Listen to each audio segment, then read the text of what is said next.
Hello and welcome to Of Dice and Destiny. We are currently running from our new home and we have been welcomed wholeheartedly.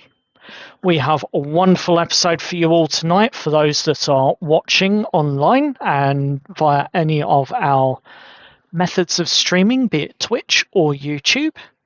And we wholeheartedly welcome you to the world of Albion. Now, previously, we had a bit of a fight in a forest, and I would like to ask who would like to do the recap, as Lou was the last person here. I volunteer Lou. No. Yes! Yes! This Absolutely. is perfect. This is perfect. Was I even here last session? Yes. You were. Damn it.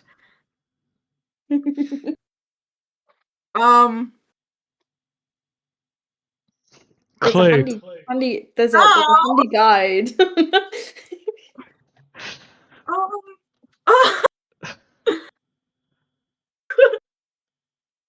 You put Lou on the spot. Give me like 2 seconds to recalibrate my brain. Cool. There's a big clue on above VTT, by the way. Just a small clue. Just Oh. that. That okay, I kind of remember a little bit. So, this is not going to be in chronological order. So, get that expectation out of your head. We found obsidian shards. And I thought you would do perfection. We found obsidian shards, Yes. and whenever we tried to touch them, the heavens tried to smite us by striking us with lightning. Mm-hmm. I think Aura got the first one, and then it was... I don't know if they're here with us today. No, they're not. Aspen's But I not think with it us was tonight. Osiris. Aspen did get the other one. It was Aspen, yeah. Aspen didn't get the other one, 'cause I'm pretty sure it was them. Yeah, it was Aspen that got the other one. And they didn't get struck by lightning, I don't think, which was kind of rude. But No, they just got burnt instead. oh yes, their camp set on fire. That was the bottom of their tent is no longer with us. Let's put an end to your suffering, shall we?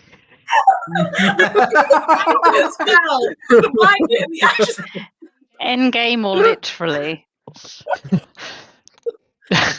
Giant obsidian meteoroid smashes into your camp. No. Roll a I dex use save.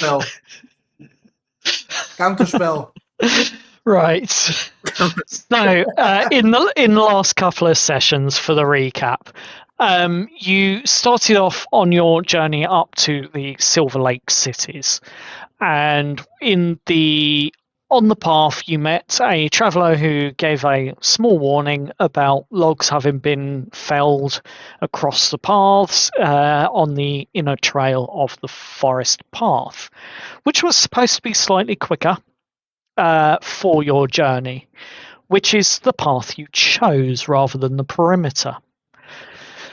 So with that, you went off, and about halfway through the day, you tried to settle down and grab yourself something to eat, only to realise that not many or any of you actually packed any rations for the journey.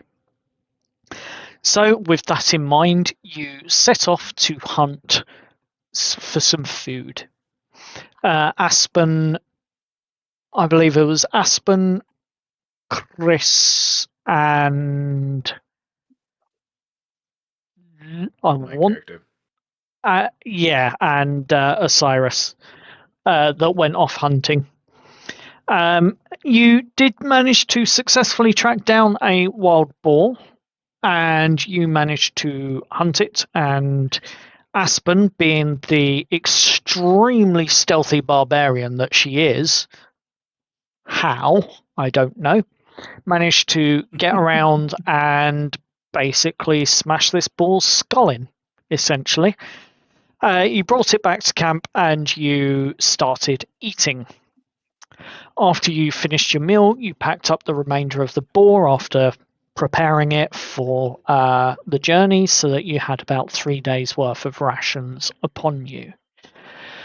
After the meal finished, you found yourself talking to a brown bear that had wandered up to your camp because it smelt the food. After much deliberation, you decided, Chris, to cast your Speak with Animals, of which is a trick you learnt when talking to a horse some time ago.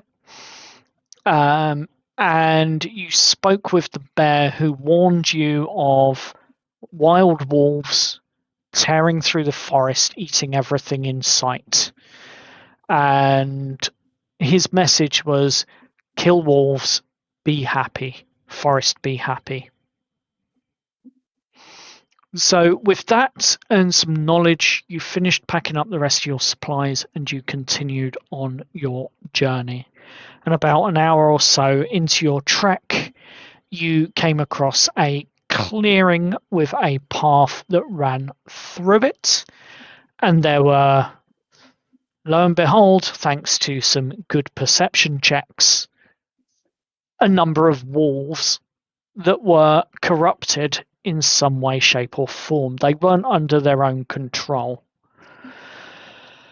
You got into a bit of a scrap with them all, and during the scrap, we had Chris successfully transforming himself into a brown bear and tanking quite a bit of damage, biting the Guardian, but ultimately it was Aspen that finished the Guardian Wolf off, or the corrupted Guardian Wolf off, by splitting its skull in two with her sword. Once the Guardian Wolf had been killed and the other remaining wolves that were still alive, they seemed to lose the black wispy corruption that had been controlling them, and they turned and fled, running away, licking their wounds. Osiris then investigated the carcass of the killed Guardian Wolf, and upon investigation, you sliced the stomach open, and you found within it the first of 2 obsidian shards. Lou's character Aura collected this shard, and it decided to spark at you. And as a group, you instantly recognize this spark of energy as the same one that brought you to Albion in the first place, tying it in some way to the obsidian die that was the last thing you all remember from being on Earth before going through your own individual journeys in tunnels. The shards seemed to go dormant after that, and you continued your journey on and decided to set up and make camp. And throughout the night, nothing of interest really happened until the last watch, when Aspen was waking up. And Aspen did wake up only to find that her ground sheet on her tent had started melting from the heat of something with a little bit of digging using her bare hands, she got maybe 1.5 feet or so down into the ground soil, and she could feel the heat radiating from whatever this was. And she found the second obsidian shard, and with it searing heat, of which I believe she failed that check. I can't remember, but either way, she has a flaming obsidian shard, making this the second shard that you have found in this area. And it was there that we left it as you were all waking up in the morning for the campfire for breakfast and everything else, of which Aspen prepared and started preparing breakfast for you all. But she falls silent.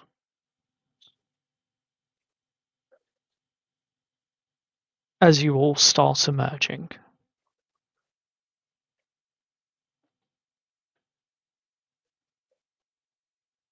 And that is where we left it. So, with that being said, is there anything you'd like to discuss?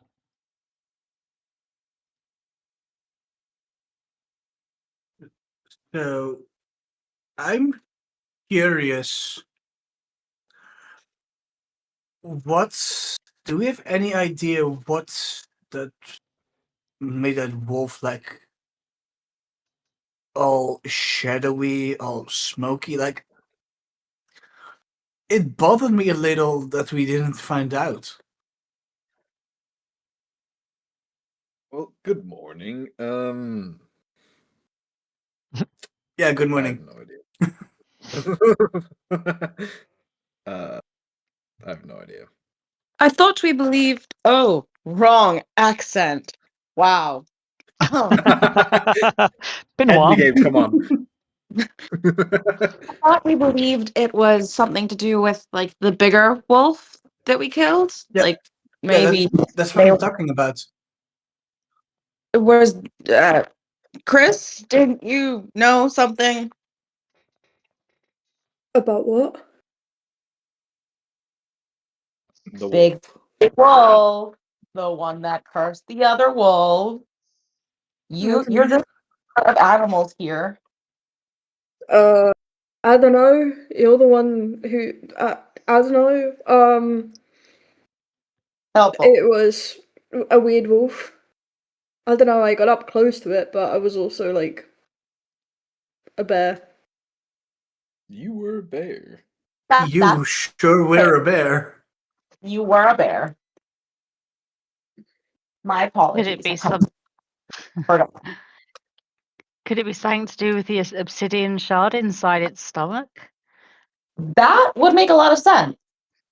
Yeah, that would make a lot of sense actually. Maybe these things are cursed. I mean, one did strike lightning onto. Hey. Yeah. Well, quick thought. If anyone cares to walk with me here. Don't these shards go like whip it out? Sorry, not you. Everyone else. Don't these shards remind you of the dice? Like the big dice?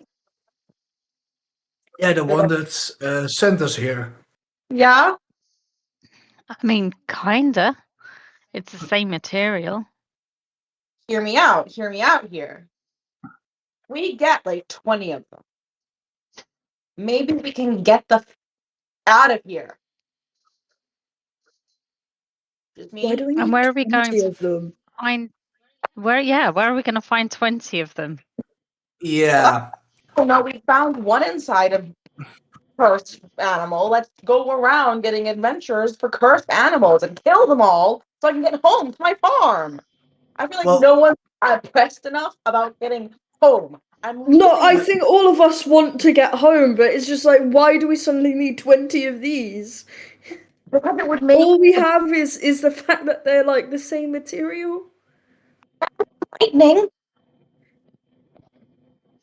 Oh To be yeah, fair- lightning as well. Besides being the fact that the other shard just suddenly appeared on the tent, on the ground, like I'm going that. to have to meta this. She hasn't actually shown you it yet. Oh, okay. Yeah, thank you. The thing is, we have no clue where we will find these shards. We have no idea if it's related to monsters. Like, we don't know anything about them.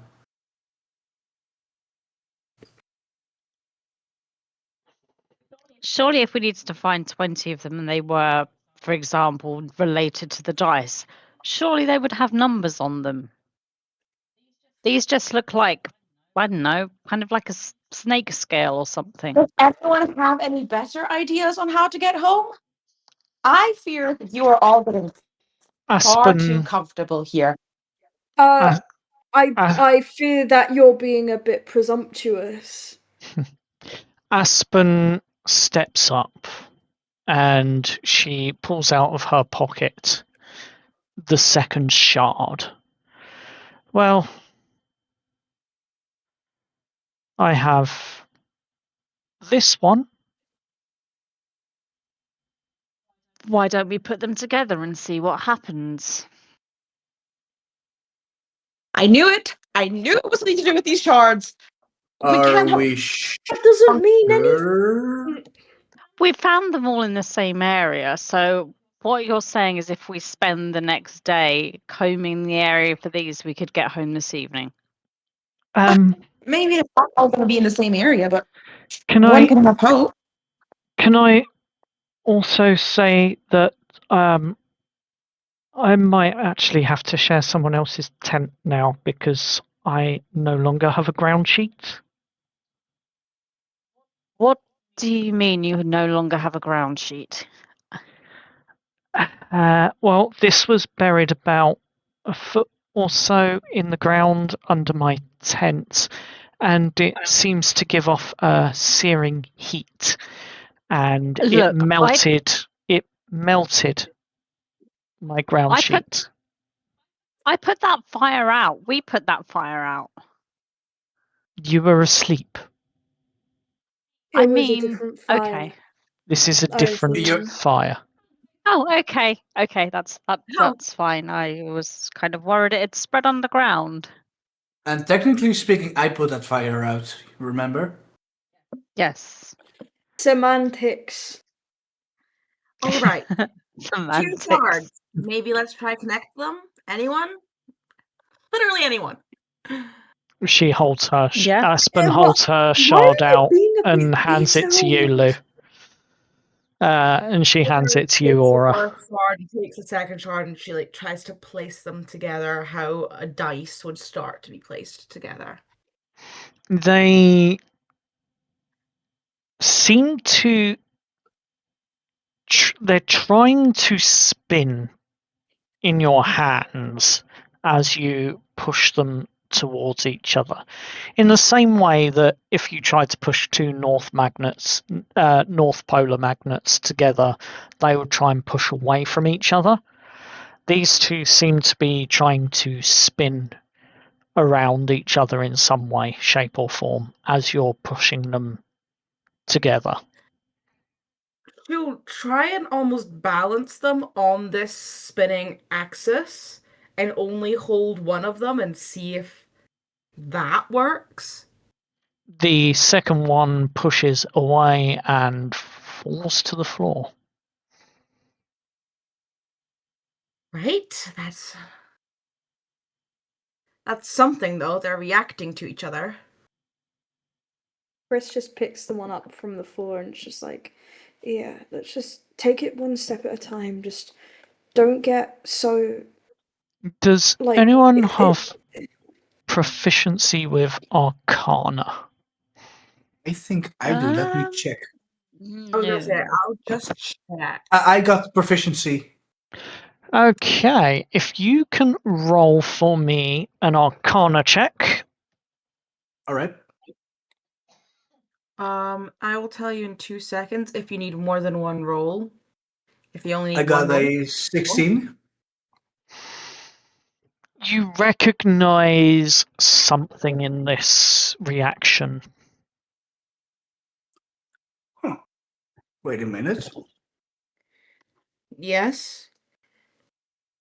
I recognize this reaction. You're not absolutely certain, but you recognize it and you're trying to picture what it may be. It's might just be a theory, but yeah, You get a see, feeling. Steve, I give it. You get a feeling that you may have quickly snapped some images of text from a book and recall something about obsidian shards in it. Yeah, Steve is going to take out his phone and looks through his pictures. I completely forgot we had phones, guys. Yeah. Next to your phone. Oh, yeah, no, we have those. That's some amazing battery power. It's lasted what, 3-4 days? Wow. Well, I've barely used it. He hasn't been using it other than to take those original pictures. Even so, phone batteries wear down really quickly, even without use. Well, that depends on what Samsung. phone you have. Yeah, that's Samsung. I have an a Apple phone. I have a solar charger if anyone needs to charge their phone. Might be a good idea at some point, but roll an investigation check with advantage for me, please, Wesley, and we'll see Gladly. if Steve can find the information buried. Investigation? Yes, with advantage. All right. So that's a 12 and a 14. Oh, on a 14, you find the page that mentions the shards. And you try and scroll and pinch and zoom and all the rest of it to make out what the wording on the page is. It's a little bit blurry because of the lack of light that was in the library on the night you took these photos. However, you make out on the page from the illustration that 3 obsidian shards may form a connected link that is stable. So I've read about these shards actually in the library, and from what this picture says, when you form 3 obsidian shards, they make like a stable connection. A stable connection to what? Does that say to what or no? It only images the 3 shards connected to each other in a stable formation. I can't really tell. Sorry. It was Well, worth a shot. it probably just means a stable connection to each other. It not Well, I think if we find like another it's not shard, stable at the moment, right? Because it's Yeah. just acting like magnets, but it will be a stable connection when there's 3. It's not a stable connection to another thing, you know? Well, it's something, and it's something that we can try. If But there's only again, 3 remember, can we just remember that it's one lead that we have. It's one clue. We need to not get ahead of ourselves and think this is the complete saving grace. Like, oh, we do this one thing and then that's it, done, sorted. Don't get your hopes up. It's the only clue we have. It's our Yeah, but only I'm hope. saying don't get your hopes up Mhm. because we have no idea how this works. Aspen Believe just me, nods. What I'm you're not saying getting is my you hopes have up. no hopes at all. I'm getting You my can hopes have- up. I'd like to hope that this will do something, even if it doesn't get us home tonight. Yeah, I- it'll have some hope, but it's just like the immediate just full. It's the assumption that just because some of us don't think that this is going to be the only thing that we need to do to get out of this place is just like the assumption that you're making is that none of us care. It's just a bit. I'm I making don't the know. assumption no one is as pressed about it as I am because I am the only one showing extreme vigor to get home. I think you're the only one who's outwardly showing it. I think all of us want to get home. Aura, like we're all Hey. stressed here. Aspen Just- just nods. I do want to get home. But there's no Hey, point Chris.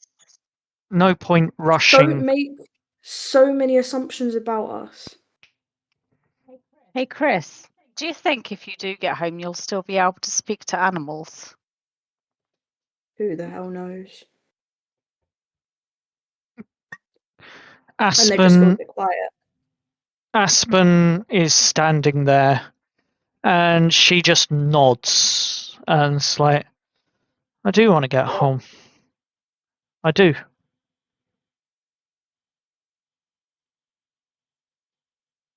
Maybe at some point you could all actually show that you'd like to get home so I don't feel like I'm losing my mind. And she gets up and takes a moment to herself because she has been royally peed off. And I will While she's walking across, Chris just like puts up like a middle finger just behind her back, just because they're really peed off as well. Yeah, we can hear you. Cool. But with that, I'm gonna BRB. Okay.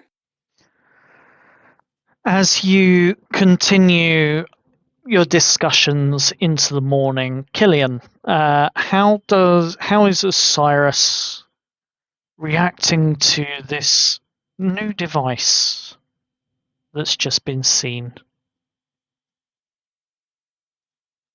He's a little bit away from the group because they're doing their thing right now. They're talking to each other about their stuff.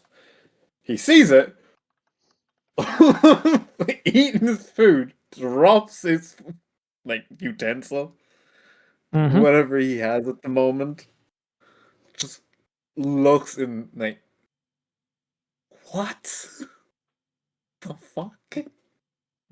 Huh? Are you Uh, showing the fact that you're, a little bit baffled? I mean, yeah, no, absolutely. He is confused by it. It's like, what? You want me to explain what this is, or Will it hurt my head? not if I simplify it? That doesn't give me much hope. But sure, explain it to me. Well, pretty much this is like a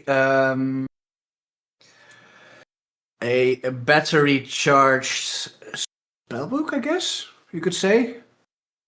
You can take like images and save them for when you need to recall something, like this situation. Battery charge image? The word battery is a bit foreign to you. It's not actually translating through whatever weave focus they've seemingly have that allows them to speak in your common tongue. Some words do seem to get malformed. The closest translation that you would potentially understand would be an arcane battery, as it were. Mm. And even then, those are extremely rare at this time in Albion. He looks even more confused now. Right, so How do these imagine. people have arcane batteries? Hold on, I'll explain what the cameras do, right?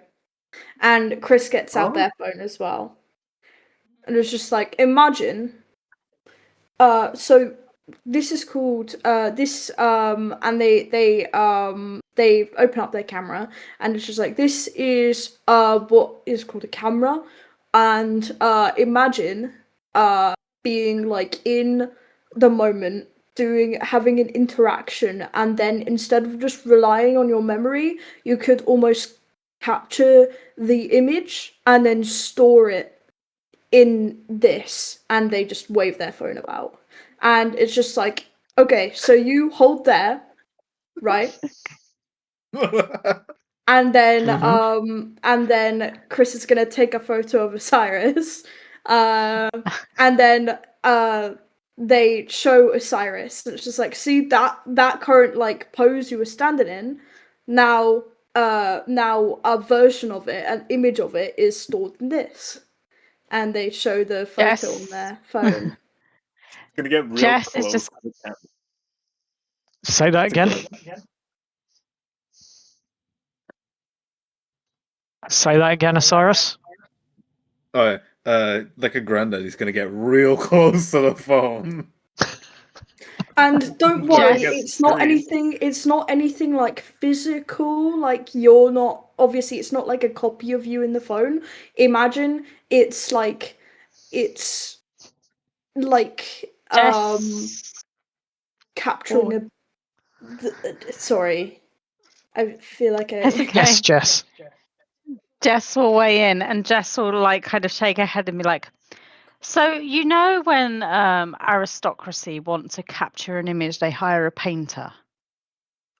So this is an arcane device that takes out the artist and basically arcanely creates the image quickly and displays it on this magical parchment. And Cyrus, I personally don't want to lie to you. Okay, wait. And okay, I'm gonna whisper to Chris, I'm trying to explain it in a language he'll understand. I'm not up for lying. I'm just gonna say, Osiris, it's not actually magical. It doesn't work arcanely, but it works in a way that is probably gonna go a bit over your head because it's a bit complicated. And none of us are really well versed in it either, because we didn't make these things. I'm gonna be honest here. Mm-hmm.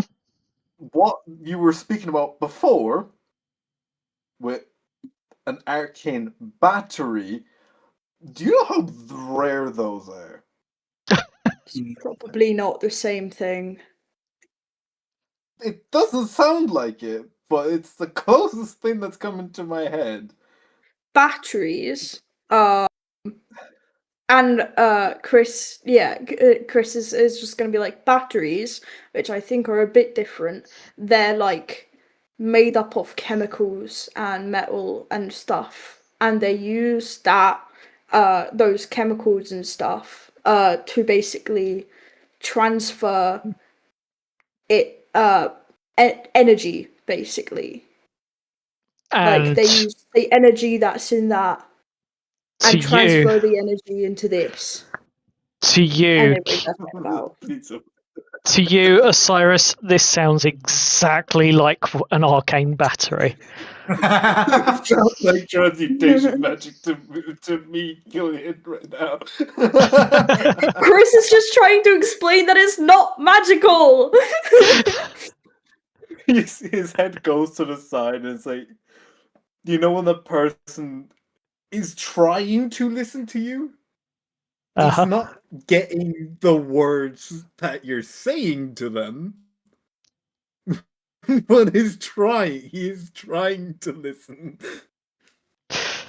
This might be going over my head a bit. Yeah, but It's fine.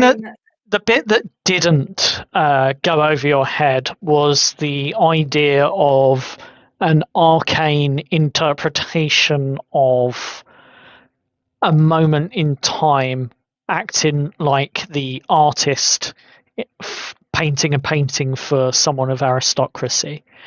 And you did get that one clearly because it was actually very, very well described. So for that, Jess, you get an inspiration Oh yeah.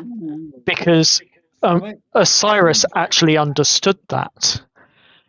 In Albion, however, the closest thing to that you have heard of is, other than the experiments in some of the far-flung mages' towers, where they're trying this sort of thing, is the successful and only capture of an imp that has been placed in a box to paint for people.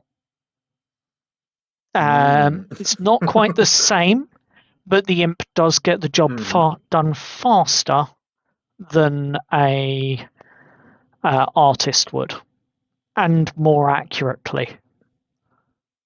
Okay. I do have a technical question as well, DM. Yes. Osiris is proficient with alchemicals or alchemist supplies. Yes. With talk of chemicals, would it feasibly, to his knowledge of alchemy, be possible?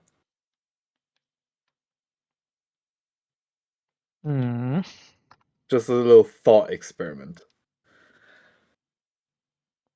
Would it feasibly be possible for what? The battery. Because the way they were describing the battery with, instead of magic, more chemicals. Yes. You would have to ask someone to sacrifice one of their batteries for you to be able to take it apart and study it.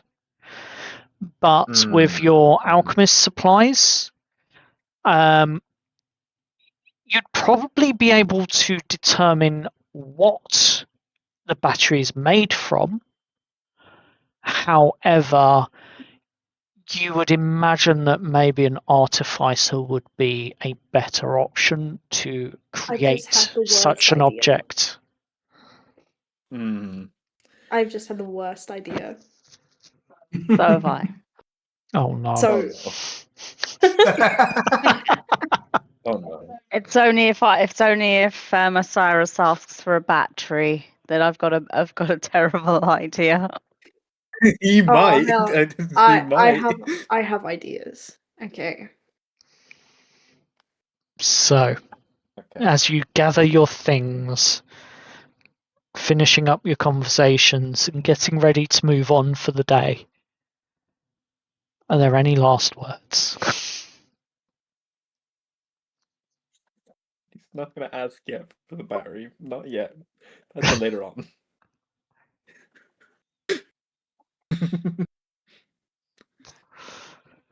Okay.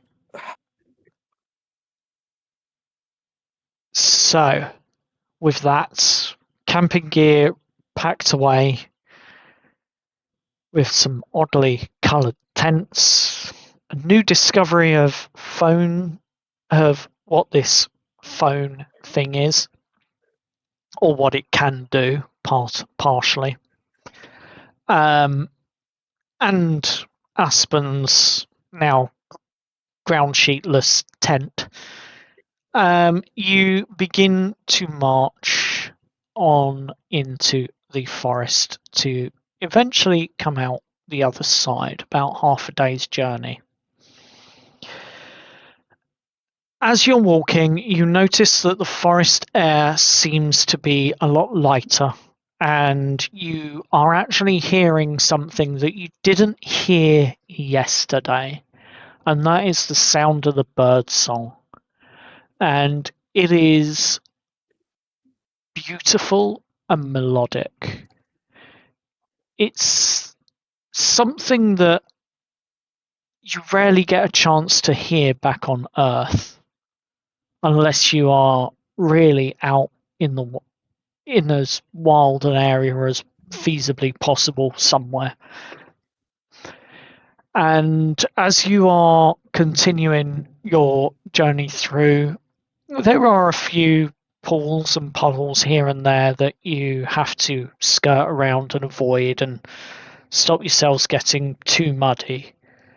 But you do eventually come out of the forest on the other side, and you see the perimeter path of the forest rejoining at a fork in the road that heads down towards what you can see is quite clearly a very, very lovely downhill walk. And you realize that this coastal area that you've just come from, this port town that you've just come from, is actually on slightly higher land than where you are headed to.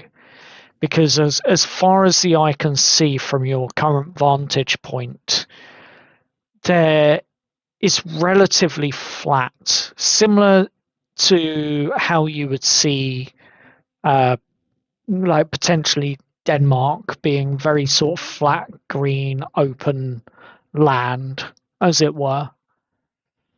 And you can see off in the distance, not too far from where you are, but you can see off in the distance a couple of small sort of dotted villages, and then behind that lot of smaller villages you see your destination of the Silver Lake cities. It looks like one large city from here, with what appears to be like a spire-like tower in the distance, somewhere in the middle of it all. But you can see it's this city, as it were, seems to be, say, maybe another 3 days, 2.5, 3 days track from where you are now. But from here it is downhill until you reach the plains, and then on relatively flat land, and you can see the path and the road that pretty much takes you there most of the way.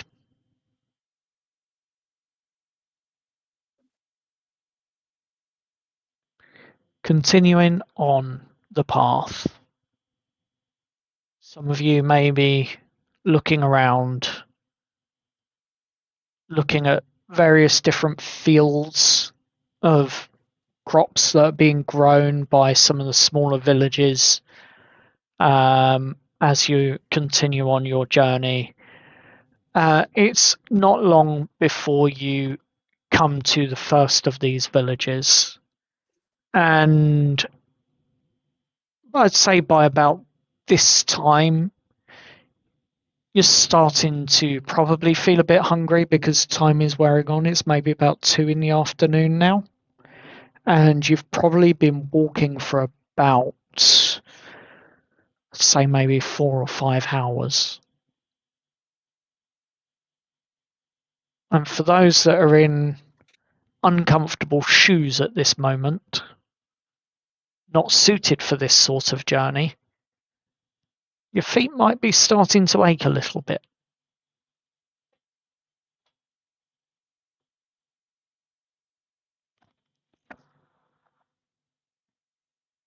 Maybe we should think about stopping in this village and taking a quick break. Yeah, we've been walking for quite a few hours by now. Yeah, I'm really hungry. It's smart for everyone to also hydrate. It's quite warm. Yeah. Indeed. Yeah. It is. The weather is actually quite pleasant today. The sun The sun is out. The air is clean. It's very, very pleasant. So should we maybe look for like an inn or something? Yeah, Nick, I think so. Okay. Maybe we could find somewhere to get a water skiing so we can make sure we stay hydrated on our journey. Well, I've got a water flask in my backpack if anyone needs it. I could Water use a skin or drink of something. water. Yeah, Steve takes off his backpack and hands his water flask. Thank you. And Jess will drink, not all of it, but she'll take a good few gulps of water and hand it back. This water flask that you've got, Yeah. is it like one of the chili bottle type water flasks? They're like, I think Steve would, especially as a martial artist, have like one of these big water flasks, like 2 liters.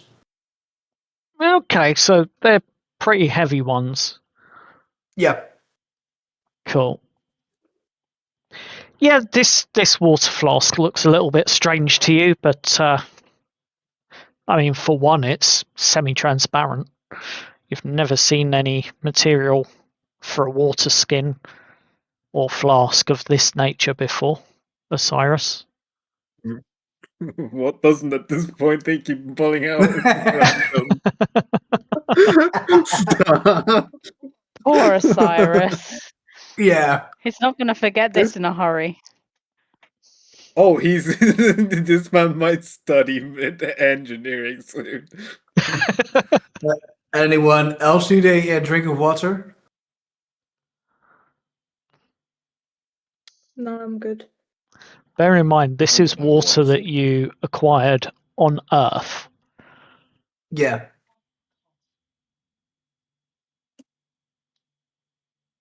It's your last taste of home. Yeah. Oh my god, no. I'm sure the no. water here would be a lot fresher, to be fair. I think to And less make it even. chemically. I think to make it even more stinging, I just think because it's of the the part of the last thing UK his you're wife from. filled for him. Scotland's water is brilliant. Aww. Poor Steve. Well, as you put the bottle of water away and you approach into town, into this small village, you can see the peasants and people that are sort of dotted about and dithering around. It's a very, very small farming village. There's not really much that goes on at this sort of time or place. There's like a small inn and a small farmer's market, but it's all sort of local produce for mostly for those that are local here. There's nothing really too much of interest. But the inn itself, as you look up at the broken sign that is outside this venue, the name is cracked in half, and you're not really too sure what it's called. The Inn and something. You don't know what.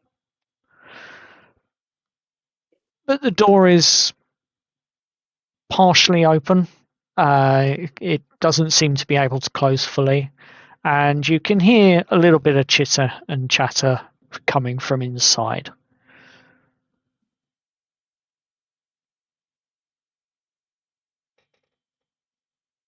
Shall we? Yeah, let's go. Yes. Let's go. As you push open the door and you step in, you're greeted with a warm, friendly smile from the likes of which none of you would have seen except maybe from your grandmothers. You know, that, oh, hello there, how are ye? It's good to see some new customers. You just travelling through? I imagine your feet are a bit weary. Do you want to put your feet up and perhaps we can sort something out for you to eat? Would you like a drink? Let's start with the refreshments. Would you like a drink? Yes, please. That would be wonderful. Thank you. Very well. I Well, would love one as well. Do you have any kind of anything non-alcoholic, like juice or something? one moment. Olivier! Olivier! Bear with me. Did you press the juice this morning? And you hear a shout from somewhere upstairs. Yes, Ma. In the cupboard. Under the bench. She comes back and she has a look. Oh, yes. Of course, dear, we've got some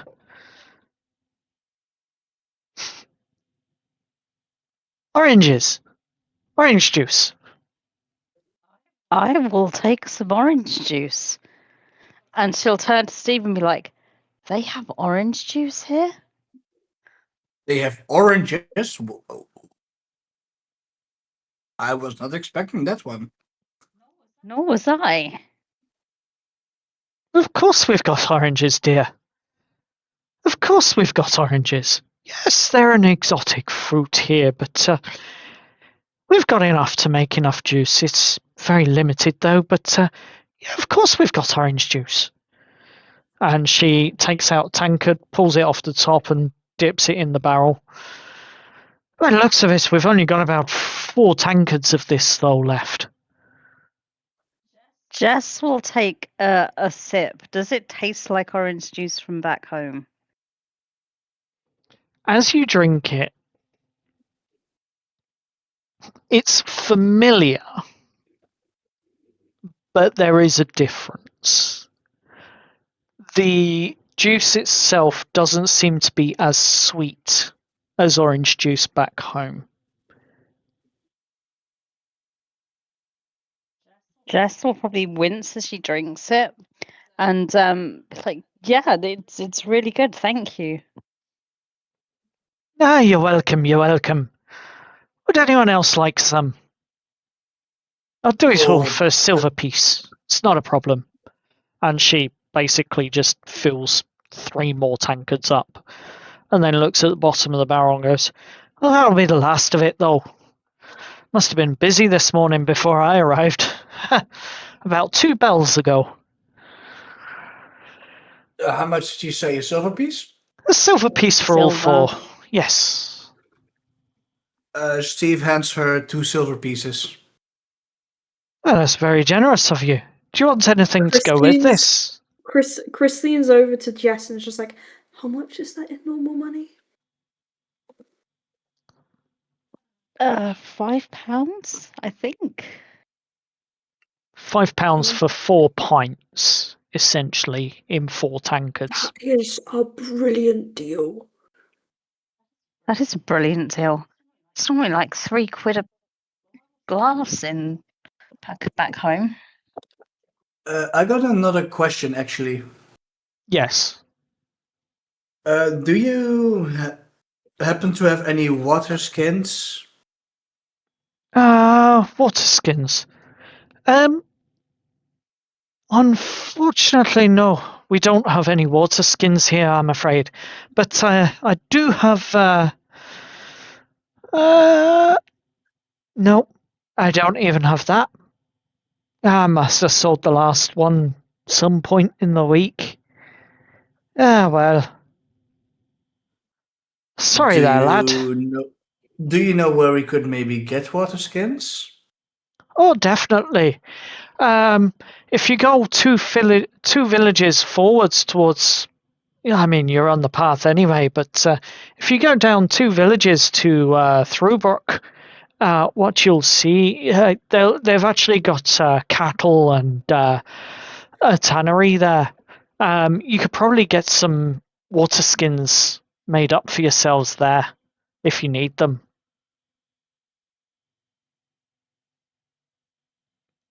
Well, thank you very much for the information.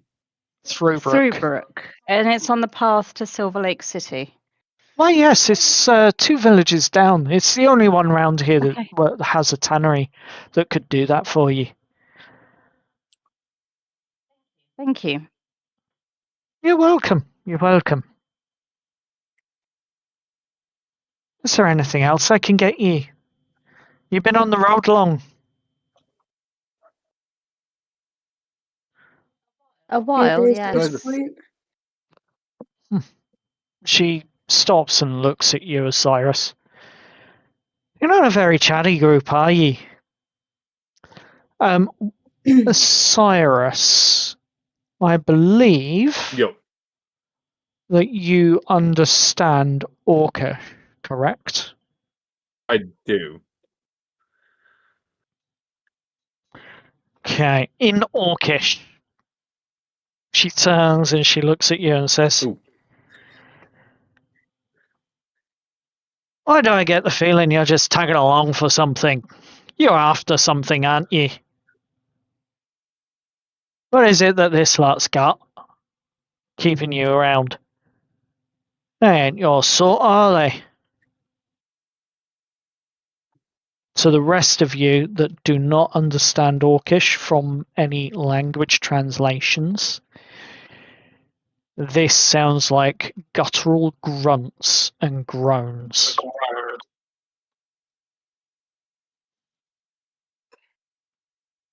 He Yep, looks no. back a little offended, but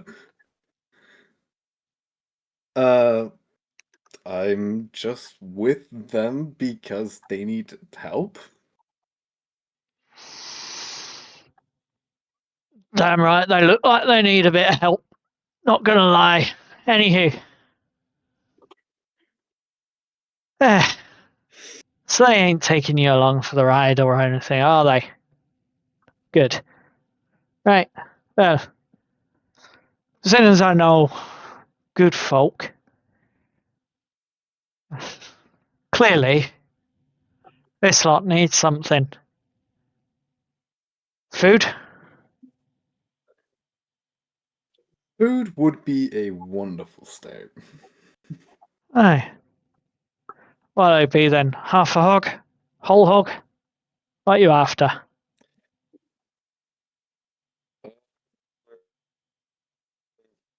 Full hog. Yeah, Full hog, definitely. I'll get that roasted up and brought right out. I believe we've got 3 on the fire at the moment. Get that out for you. Ooh. And just let them know they can have it for 3 silver pieces. You'll just put down 4. Cool. She takes it. She looks at it. She gives one of the coins a bite. Puts it in a little tray and shuts the drawer. And she heads out the back and leaves you to, and sort of says, find yourselves a table, back in common now so you can all understand. Find yourselves a table, food will be right out. Appreciate it. Chris Osiris, just leans what over was... to Osiris and is like, Oh. what was she saying? Oh, it's nothing. We're getting a whole hog. A whole hog. We're getting food. Because she was looking at us weird.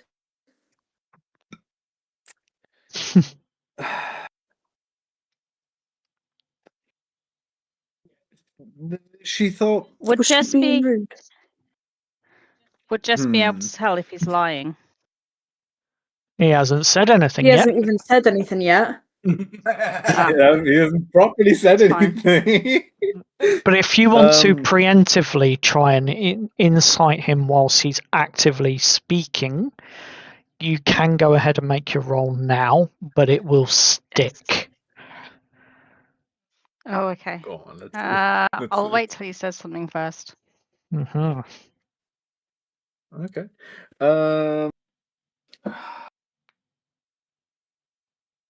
She thought. How do I say this? I myself don't actually know the problem. Was she thinking they're taking advantage of Osiris, or That was potential- the implication. As she yes. called us thick, basically. Yeah, no, she's basically called. She called you guys a little lost and maybe taking advantage of me. Fucking prick. Oh my god. Um, How rude. I cleared it up. Don't worry, it's all good. Did you still want to do I your ain't insight rolling check? any insight. I believe every word he says. No, He's it's never fine. liked you guys. Cause that's my buddy. As your buddies. That's He's my never liked part. you guys. That's my friend. Yeah, That's to my be fair, he's been pal. quite That's honest my with us. homeboy. Mm. Chill, buddy. After a few minutes, the hog comes out and is quite literally a whole hog. And you can see it laid on this huge platter. Apple in its mouth, all the garnishings. This is the sort of meal that you would have expected to see at a medieval banquet. Or at least that's how our history books on Earth teach it. You wouldn't This have looks- expected it to have been here at a tavern like this. There's enough food here to last us a good couple of days. Oh yeah. I think we should perhaps can I carve it up? Perhaps? Yeah, you can carve it up, definitely. That all the utensils are there to do that. Oh yeah, Steve will go right at it. Could I get an ale? Actually, and he goes to the person. Can I get an ale quickly? Of course you can, love. And she heads back, grabs a nail, puts it down. Don't worry about the cost on that one. And gives you a wink.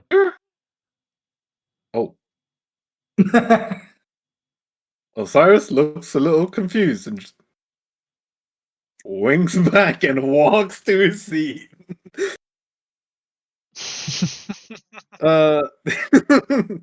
Guys, he's Now the actually question is, socially awkward. now the question is, does she double wink? Oh, Nope. I think she likes you. really? I mean, she winked at you. I think she's a bit old for you. You're.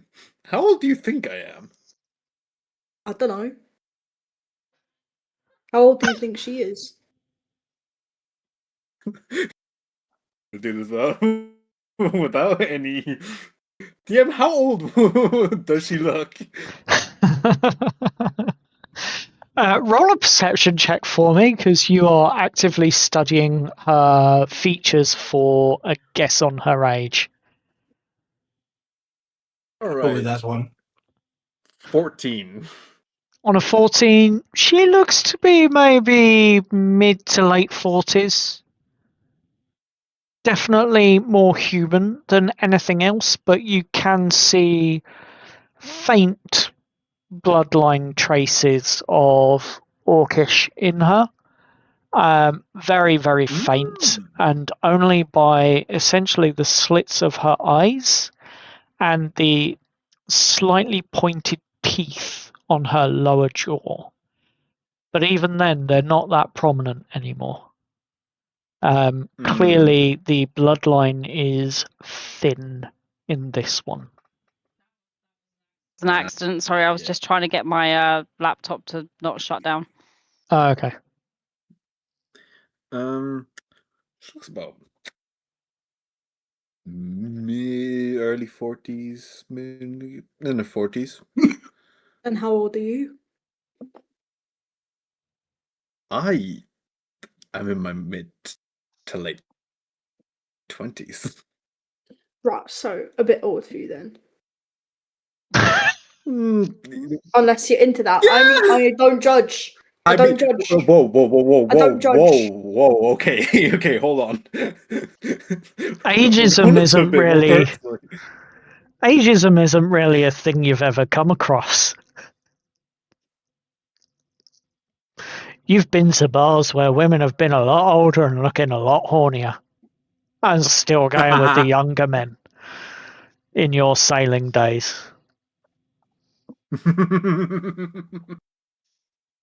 So to you, she looks... Actually, she's pretty young.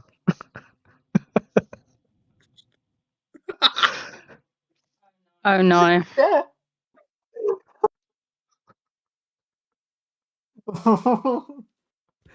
Looks pretty fine.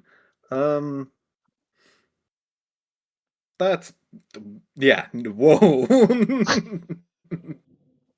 Chris just has their hands up and it's just like, look, I don't judge everyone on their preferences. You know, when you're on the sea for a little bit, you know, things get kind of boring after a while. Whoa. So it's like that. Ha! I'm a sailor. What do you think? Wow. I can't believe you would have said that. Insane.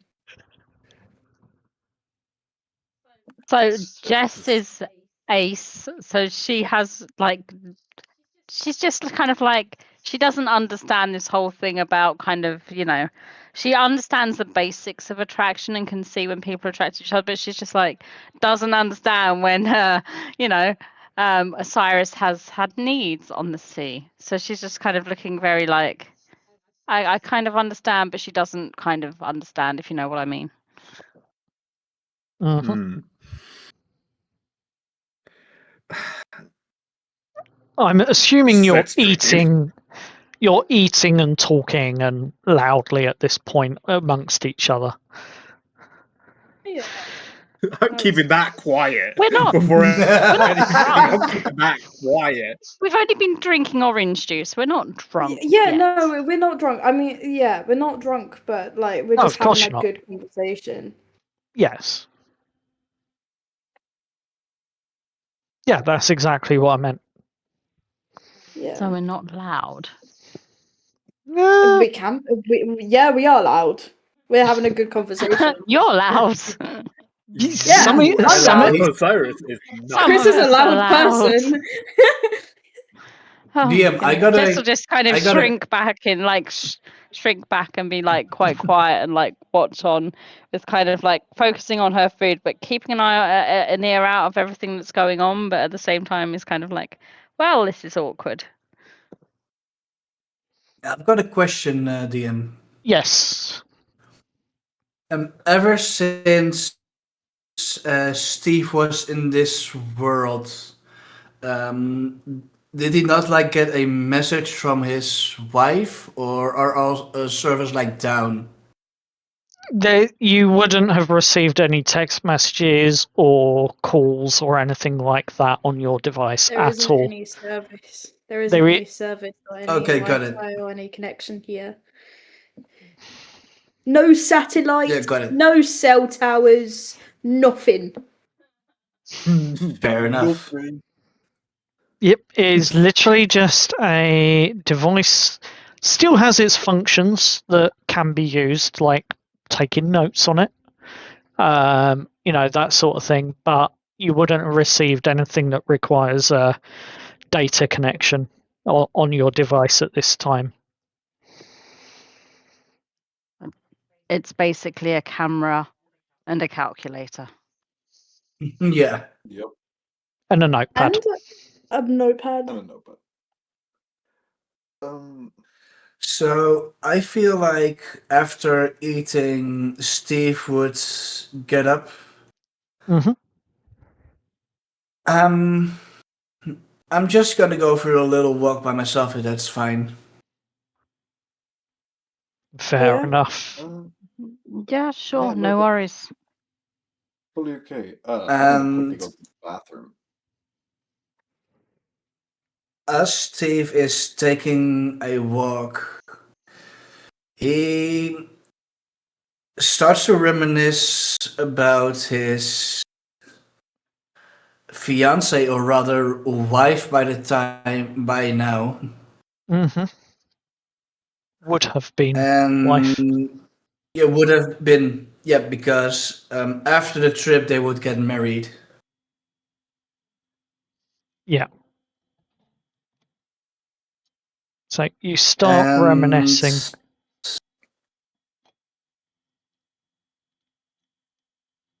Oh my god, I've and just I feel realized. like No, it's okay. Hold on, keep talking. I just had a realization. And I feel like as he reminisces about his wife, I think he starts to quietly break down a little. Fair enough. As you are reminiscing, go over some of the thoughts that are going through your mind at this time. Well, the first thing that comes to mind is how they met, Yeah. which was at a funny enough, it was a martial arts tournament where they were matched up against each other. Mm-hmm. And after she beat his ass hard, I will add. Yep. They started to, talk, start to chat more. Eventually started dating over the course of 5 years. Mm-hmm. As you're reminiscing, make a wisdom check for me, please. All right. That's a 15.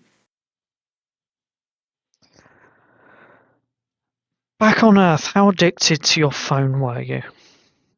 Would you say? Not much at all. He was a very grounded person and only used his phone for basic needs. Okay. You're fine. Carry on. The second moment he would reminisce about was the proposal,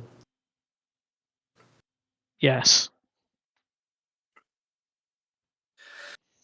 of which Steve pulled up all these stops. Like he would like hire a pilot to write a message in the sky. As you're reminiscing, thinking about the message in the sky that was written, you look up.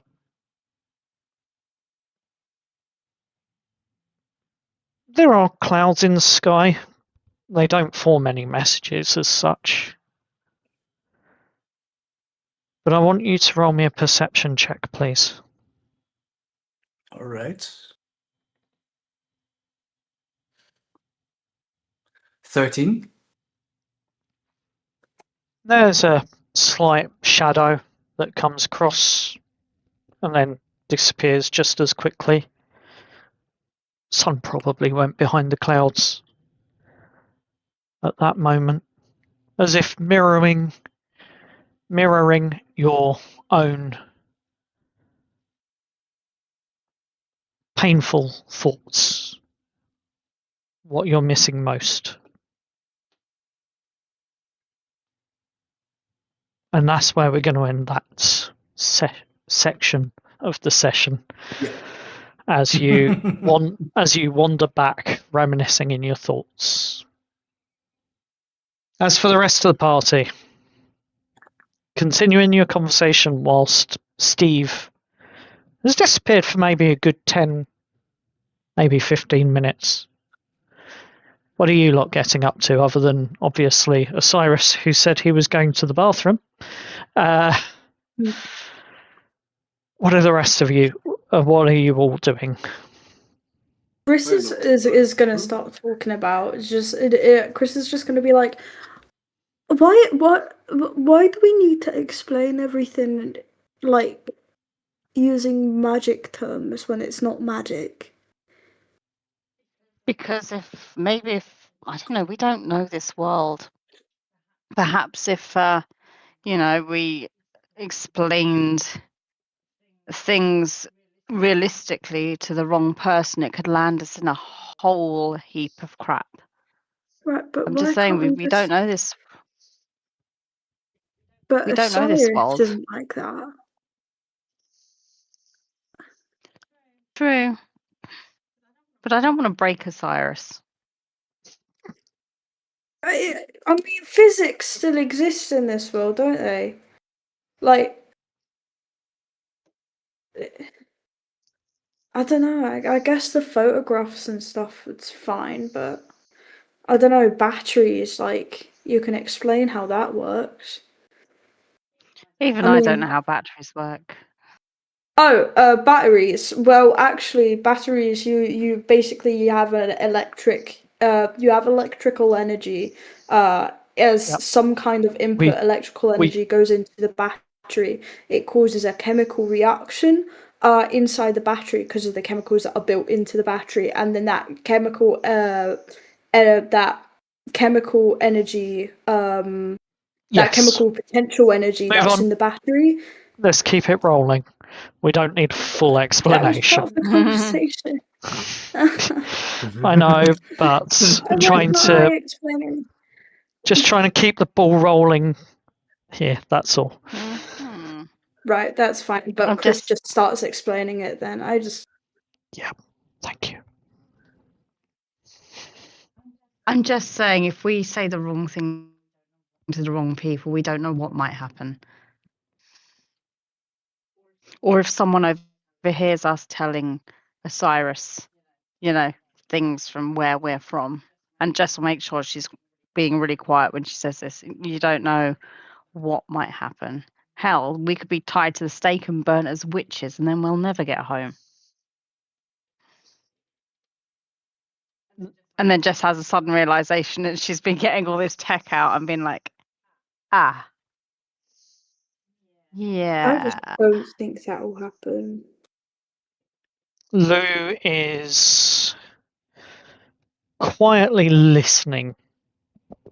Sorry, Aura is quietly listening to this conversation quite intently. And considering her outburst at the breakfast camp, at the camp earlier, she's not looking too pleased with the idea of hiding everything.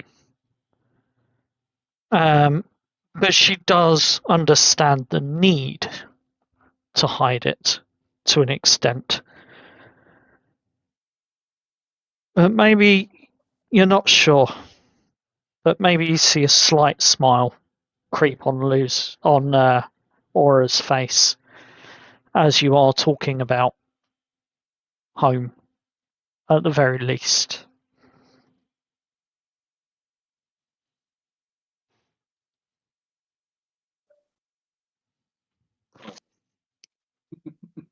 It's about this time that Osiris comes back from the outhouse.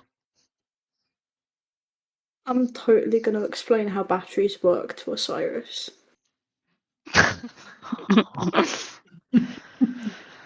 Oh god. You can role play that outside of the Yeah. DM, while Osiris was at the bathroom, could he have done a check on his sword actually? Because I did want to do that. Yes, you can. So, as you head out the back, you find very quickly that it's an outhouse attached to the back of the building. Nothing fancy, just a hole in the ground with a privacy door. More of a curtain, really. But yeah, go ahead. What are you checking? Check his. The dream annoyed him a little bit. Or not annoyed him, but something's going on. Is there any obsidian on the sword? Because all this talk about obsidian earlier on made him a little curious. As you look over at the sword that you have, you see fine black inlay on the handle, on the sword hilt, Hmm. and the handle where you hold it. Roll me a.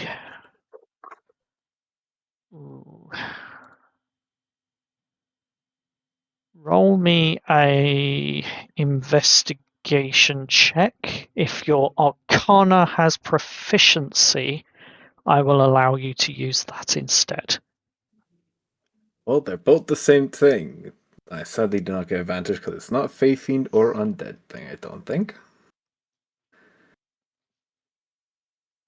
So, investigation check. I did Arcana because I'm also proficient in it. Right, okay, that's fine then. 23. 23. Ooh. As you are studying the hilt and handle on this sword, you see that fine black inlay that is on there. And yes, it looks like glass, black glass. Very fine, very intricately laid into various grooves to create a beautiful spiral pattern on the hilt itself. Almost as if it's coiling itself like a snake around where you're holding the blade. And as you're studying it, you see what you can only imagine is a glimmer or a glint of not radiant energy, but a glint of energy nonetheless inside the hilt of inside the obsidian itself, as it seems to glisten somewhat as you inspect it. With the investigation check you rolled, you know it's not just a reflection of the sunlight on the blade, on the hilt, and the obsidian inlay. And you realise that there is an energy within it of some nature. With your Arcana check, you detect it being maybe somewhat draconic in its nature.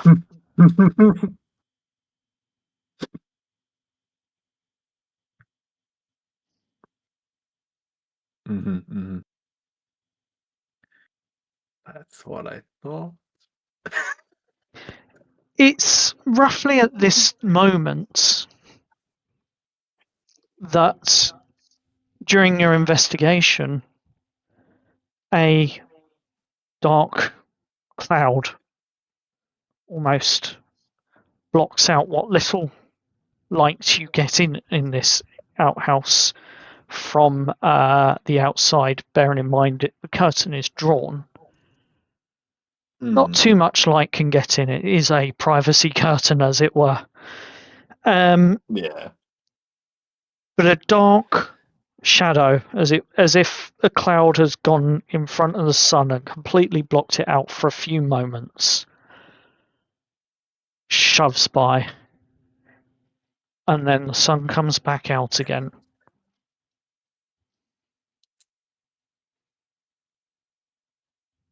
Yeah, no, he's not going to do anything with the blade yet. No, he's not going to do anything with the blade yet. He was thinking about his dream possibly cutting himself again with it, but no. Okay. Not yet. He'll go back inside. Hello. Hello. Hi. Welcome back. What did I miss? They were having a conversation about home at the table whilst you were there, and though you Perfect. Or kept would have your been stewing the entire time. yes, although you kept silent, they were discussing the fact that maybe they were missing it somewhat. Maybe explaining Earth electricity and batteries is not the best idea out loud.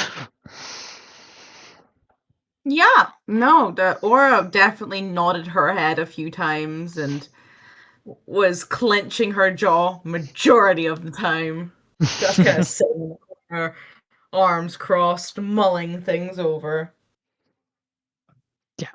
But it's about this time though that Steve comes back from his walk. Osiris is arriving back at the table as well.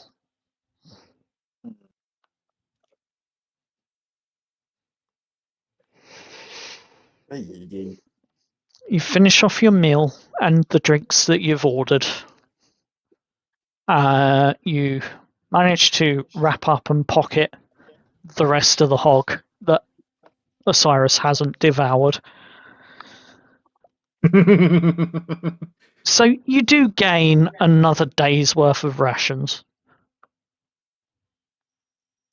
I'd like to So say that that's- at some point, Aura definitely did comment on, Jesus Christ, you're literally could eat a horse. Mm-hmm. Like that comment did come out. Yep.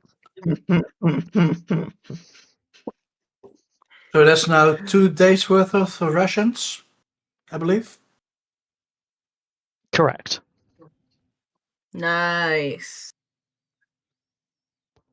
Should be just We love enough to that, get we you love to the Silver Lake City.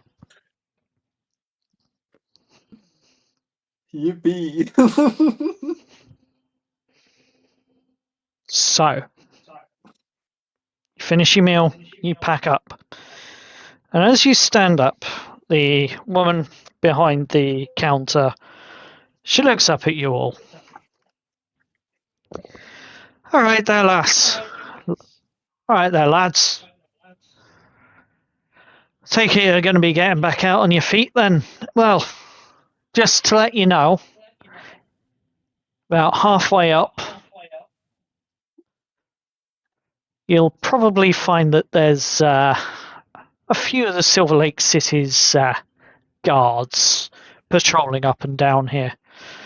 Thought it's best in your interest to know that there's been a few bandits that have been sighted in the area. Just giving you some free advice. Stick to the roads, you'll be all right. And if you see the guard, keep walking past them. They shouldn't stop you, but if We they will. do, make sure you got your stories straight. And she gives you all a bit of a wink on that one, and a cheeky wink in a sense of, hey, I'm just ribbing you, before she disappears again, and after watching you leave.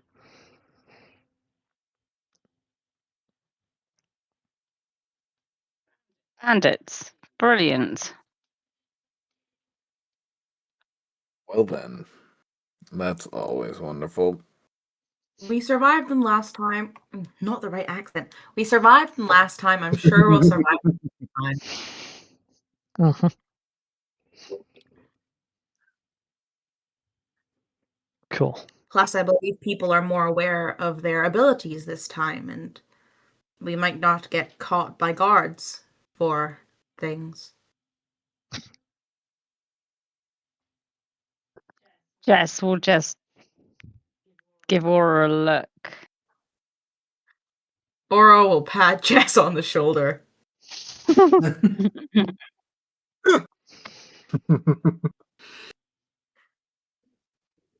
Okay. As you continue walking along the road, the main road is now more cobblestones. Loose cobblestones, I would say.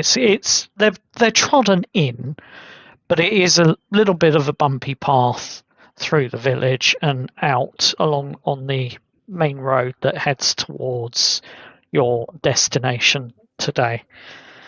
And it's not long before you have been walking for maybe about an hour, and as you look around at the various sort of green open fields, you're noticing various sorts of crops being grown. There's like a field of corn at one point, or what you would consider corn. There's a field of, well, you're not quite sure, but it's like a bean of some kind. It is definitely that farming town community, and you're walking between the fields as you're following the path down. But as you get out from beyond these sort of nearby fields where the farmers are growing their crops, the road becomes a little bit softer underfoot, slightly muddier, and the only sort of distinct markings telling you that this is the right way and this is still the road are the numerous carriage wheel tracks running up and down that have long since made grooves along the path. The fields go from crops to green and bush and wild shrubs and plants and of all sorts, and small scuttering animals like squirrels and a couple of foxes, as it were, as they're sort of playing in the wildlife out here. Somewhat skittish of you all. Obviously, you're a party. They're possibly wondering if they're about to get hunted or not. Who knows? But that's the sort of look that they give you before they settle down and carry on playing, like the fox cubs and that, or playing amongst themselves. But as you continue on your journey, walking, talking, discussing, you hear a cry from somewhere, maybe just off to the left of where you are.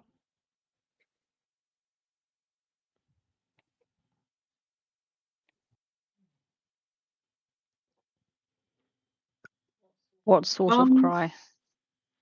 Mm-hmm. Help! Should we go and help? Wait. Aura, Can I do an investigation or any sort of check to see if that's a human help? She's instantly thinking there are birds that can mimic different animal calls. There's nothing to say that there's an animal here that can't do that. Can I help Aura, please? Or I'll also listen out as well and try and work out. I'll allow you to do 2 separate perception checks on this. Cool. Perception. Oh, Come on. dirty 20. I'm struggling for this goddamn thing to work. There we go. Let's try. Please roll. It's all trolling. Oh, another dirty 20. Yes. Dirty 20s. You both get a distinct feeling that this is a humanoid vocal range.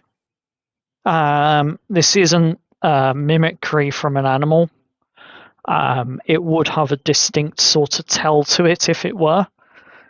From the perception check, as you are listening out, the second help cry comes over. You work out that this help is coming from perhaps someone maybe in their early 20s, give or take. And they seem to be, from that perception roll, you would estimate maybe 100 feet or so off to your left in the field, buried under what could only be described as shrewd and roughly placed shrubbery and undergrowth. Aura will turn to the rest of the party and nod and kind of like go towards the cry. Wait. And Jess will shout after Aura. Don't forget they said there was bandits in the area. This could be a trap. Aura will freeze. She will look back at Jess. This is why I'm not Jess will go with Aura, but she will pull out her dagger just to arm herself, just to be ready.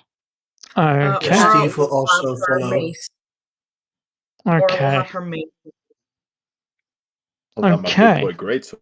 I'm gonna do it right on it already. You're doing a right. Correct. Correct. Okay. As you do your right, you slice your hand and draw blood. 2 damage. Okay. You watch as the blood drips down the sword blade, hits the sheath. You never really noticed this before, but you're always wondering why whenever you went to clean your blade, there never was any blood stains on there. But you see it seemingly getting absorbed gently into the hilt of the blade and the sword itself.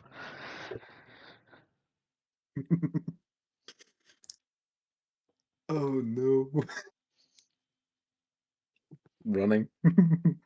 As you all run, ready for a fight, I might add, towards this cry for help, you come across a young gentleman in the field.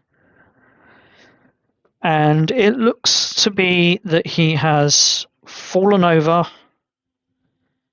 and, well, I say field, it's think of the moors and the rough undergrowth that you get on the moors. It's sort of like that.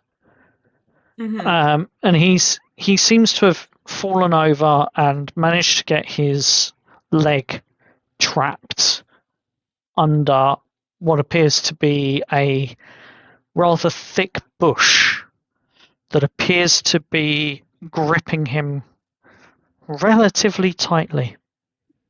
And he doesn't seem to be able to free his leg. Jess will get out her hand axe and ask, "Are you okay?" Oh, well, obviously you're not okay. I'll try and free him. I'm don't know what happened. I was running 1 minute and then I slipped, got my leg caught, and this thing wrapped itself around me. As you begin to hack at it, give me an attack roll with your hand axe.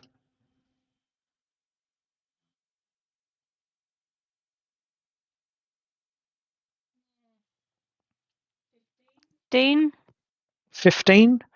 Yeah, you managed to hack away some of the vines that seem to be gripping him. And yes. Can Chris keep an eye out around just to see if anyone tries to approach? You can indeed. If you give me a perception check. You managed to free some of the vines, Jess. What is anyone else doing if they are assisting? Can Steve Can Steve? Yeah, can Steve look for like the roots of this plant? You can indeed. Give me an investigation check. And Gladly. and Aura. Yeah, she's just kind of like, if Chris is looking one way, she'll look the opposite way, standing at the opposite side of the party, if that makes sense. So that one person's looking one way and the other person's looking the other. So they have a round overview of around them. Yes, very good. Roll me a perception check yourself as well. I rolled a 25. Oh no. Oh no. Roll 6. There's like a Not horsefly on my leg. She's gonna like wave this horsefly off so it doesn't bite her. Fair enough. Horseflies suck. Real painful. Yeah. They really do. On a 25 on your investigation, you do indeed see the roots of where these vines have sprung out from. And as you point them out, Osiris looks over and you recognize the plant for what it is. You, Osiris, recognize that this is an entanglement brush. An entanglement bush, as it were.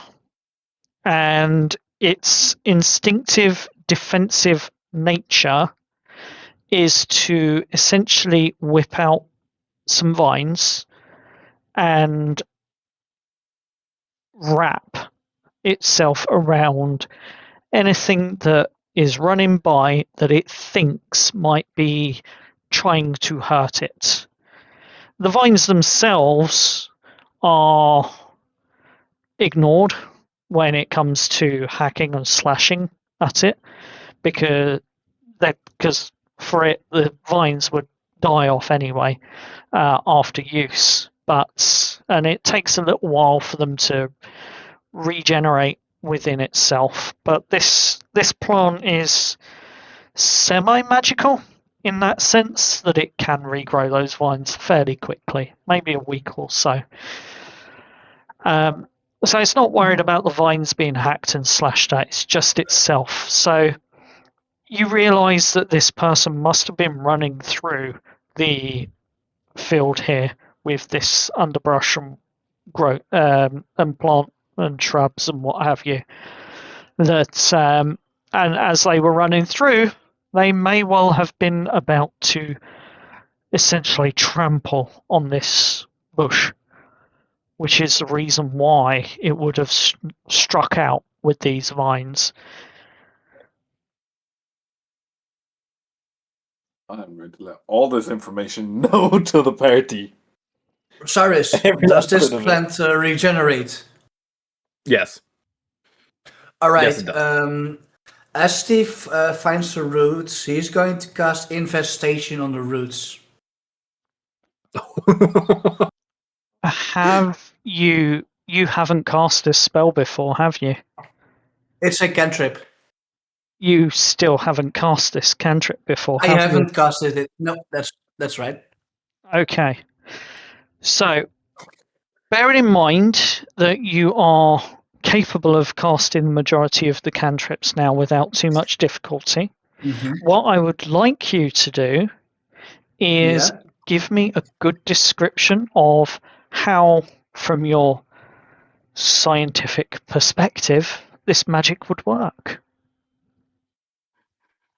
So I would feel like as Steve is trying to conjure up this spell, he's like using his magic, his innate magic that he's got in this place to attract like a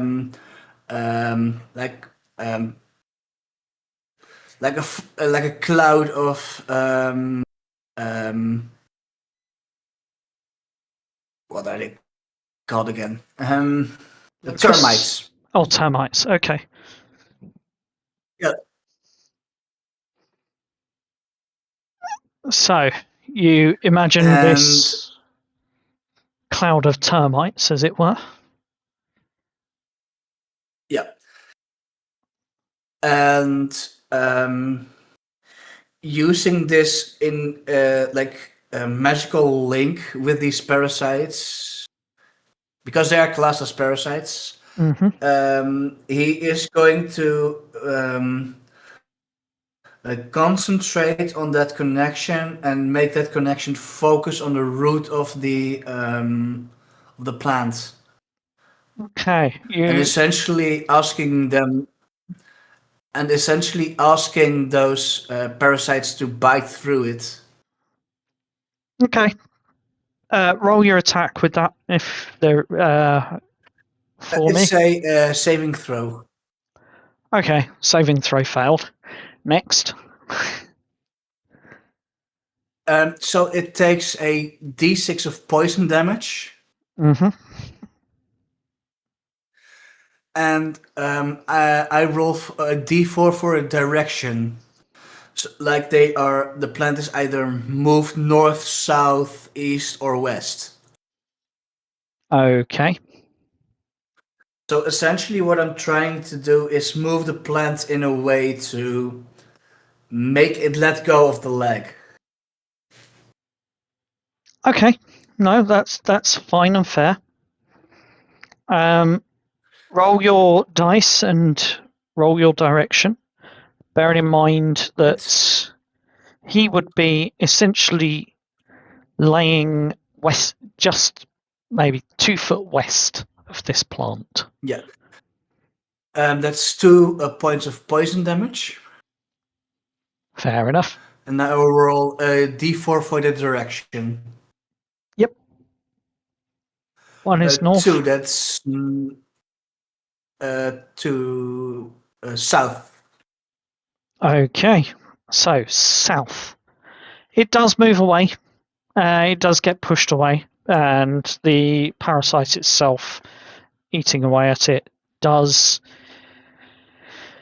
attempt essentially to gnaw through the root as instructed.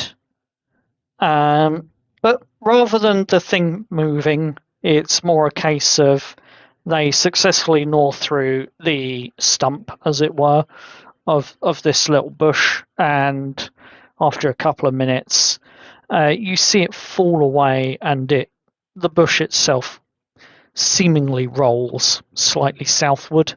It does give up the vines that it grew out to entangle this person.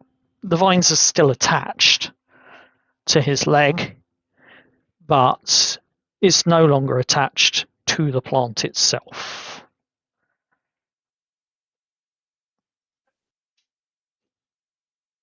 the plant wasn't living Try. in a carnivorous sense of it being alive and attacking you. So I was essentially just trying to make it let go, or essentially make him able to move. yep, I mean he's free of the grip from the plant, but he's not free of the vines on his leg. They're still on his leg. As you continue to chop away at them, I assume, Jess? Yes. Okay, we got one more person, and that is Osiris. Is there anything you would like to do? No, not really. No. He's just checking, seeing if the dude's okay. Any injuries or anything. He doesn't look too seriously injured, but you continue to unwrap his leg from these vines, and you can see some of the thorns on it are slightly nasty. However, the gentleman, the young man, gets up eventually, limping quite a bit as he stands, and you can see a couple of nasty gashes on his leg where it's been restricted, and one of the thorns has dug right into his flesh. But he's alive, he's moving, he's well. It seemed well. All things considered, he's well. And he looks at you all and it's like,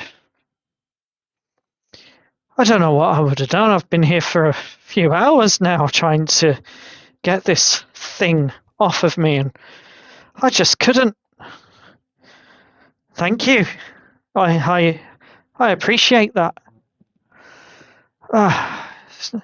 Don't get many kind folk around here, it seems. What were you running from? Oh, well, you see, if you go about a mile or so that way, there's a road that runs parallel to the one that you've just come from. And, well, my wagon, my cart, and, well, my family's cart was held up, and, yeah, they took the cart. Some random strangers just robbed us, took the cart, kidnapped, or tied my parents up, and left them in the back, and drove off with my horses and the cart and my parents. So I managed to slip out of the carriage and run, and I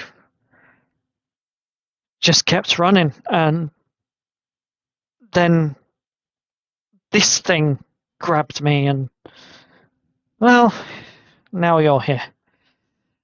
It's been a hell of a morning. What can I say? I was going to say that sounds like a series of unfortunate events. That's one way of putting it, yes. I can't thank you enough, but I've really got to find somewhere to rest up so I can then get to town and report this to the guard. They'll be mightily upset when they hear my parents have been kidnapped. Would you mind escorting me to the next village? Sorry, I might slow you down, though. It's fine by me. Yeah, we're heading that Fine way by me anyway. too. And, well, safety in numbers. Thank you. I appreciate that. Although, Sorry, what's your name? Gary. Gary. My full name is Garanthar de Silva, but most people call me Gary. I'm just the youngest of the family, and the last of my family now. It seems. Last of my name. I'm Sorry, sure at the end, did you say De Silva?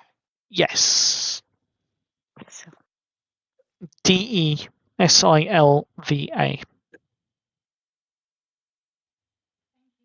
Thank you. I am sure the family will be all right. We have to have confidence. Well,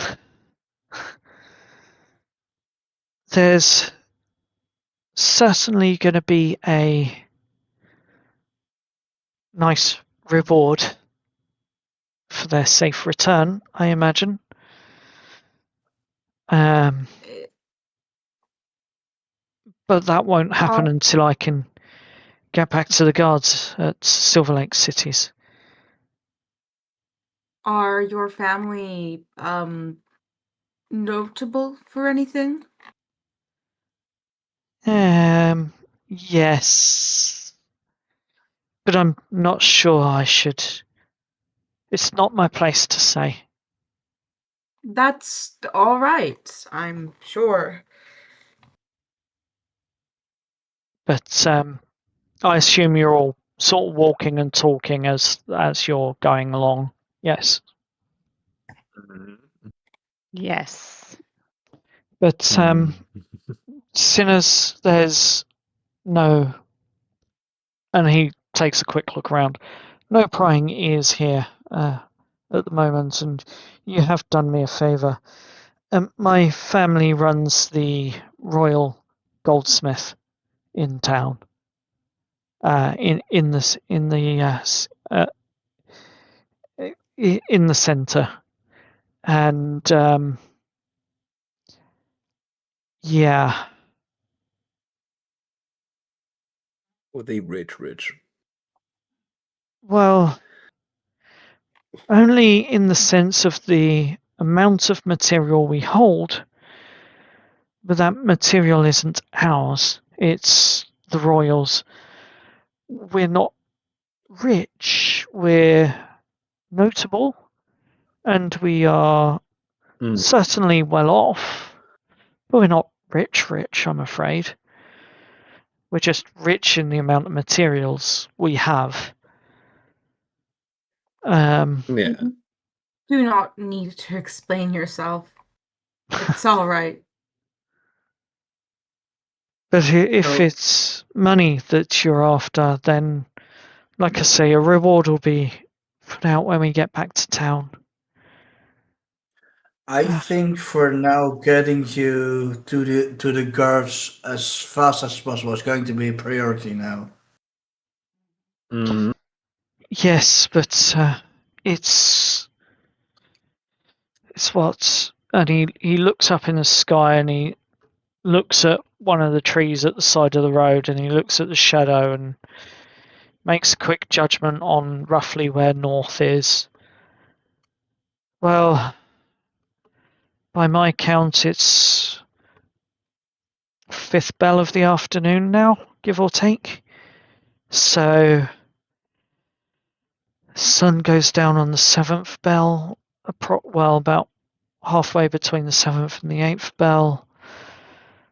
By the time we get to the next little village, I'm probably going to need to rest up anyway, and hopefully get some sleep, so that I'll be nice and fresh and ready in the morning to make the rest of the journey.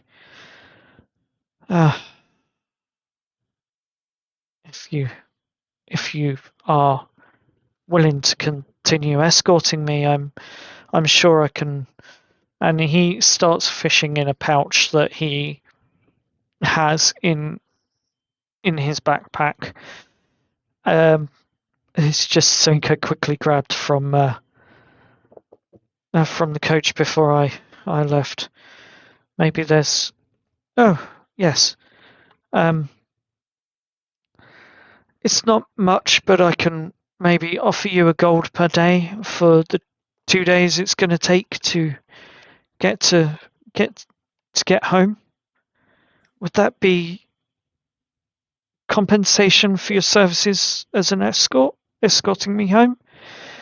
Would you mind? It's about all I can afford at this moment. There's no need. Absolutely. Oh. Oh.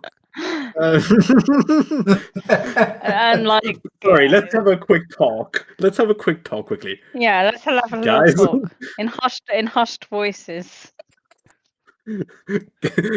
Guys, We need gold. what are we doing? Guys, we need gold anyway, and this gentleman's nice, and there's going to be a reward, and 1 gold's what, 10 quid? I'd say that's a fair deal.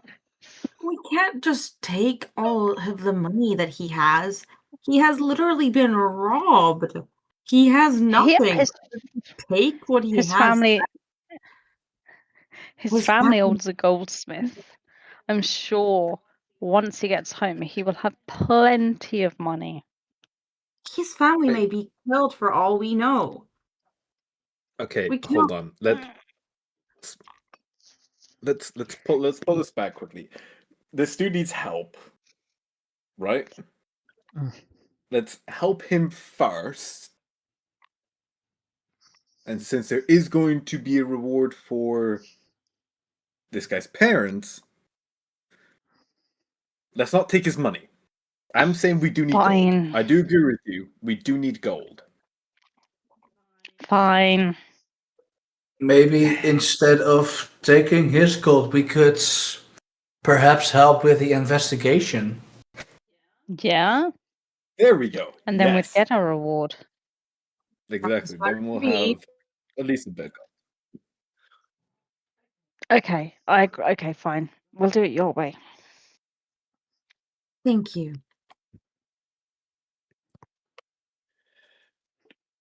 You do not need to give us any gold. We will gladly help you. We're heading that way get anyway. back. That's thank you. I honestly can't say thank you enough. At least let me get the rooms at the next inn in town so we can sleep comfortably. Should That only sounds be like should be only a couple of gold anyway for that, which will be fine. I can afford that. And he looks through his thing. You can't tell, but it sounds like there may be 5 or 6 coins in there jingling together. Also, I assume it starts to get dark. It's the sun is certainly starting to head to the horizon at this point. And as you continue your journey towards the next town, the next little village en route, you do hear 6 bells toll. It's Yes, just Steve is 6 going- bell. Steve is going to use his light cantrip to essentially make a light from his staff. Also, could I keep an eye out of if anyone's following us? You certainly can. Roll a perception check for me, please.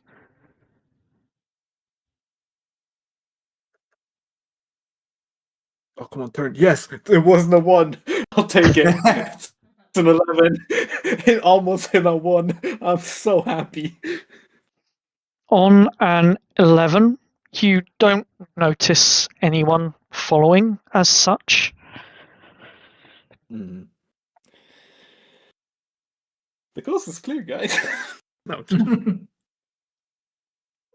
And as you arrive into the small village, there are indeed a couple of guards here. They don't seem to be too bothered about paying much attention to what's going on, as they seem to be more engrossed in playing a game of cards with each other. And you stroll on past them, and the young man looks at them. He was about to say something, and then shakes his head and carries on with you. And as he carries on with you, he turns and says, "Something don't seem right about those two. If they really were guards, I don't think they'd be playing cards."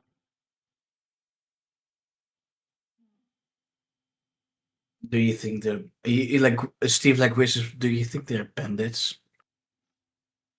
Well, no, because the insignia that they had on their armor looks real, looked genuine. I don't think they're bandits. I just don't think they're.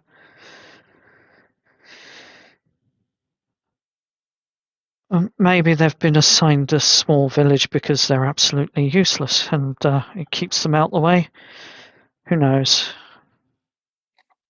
But something doesn't seem right about them.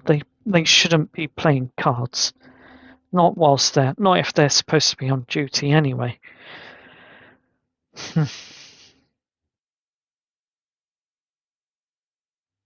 Now, let's keep going.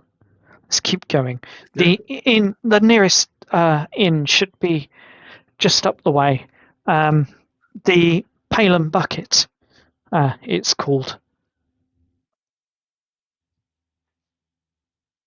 Okay.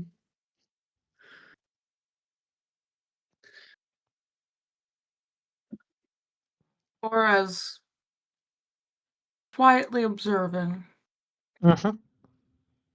and just following. What are you looking for? She's just looking around. She's not looking for anything. She's just observing everything around her. Okay, what's your passive perception? That passive will be 14, I believe, but let me double check that.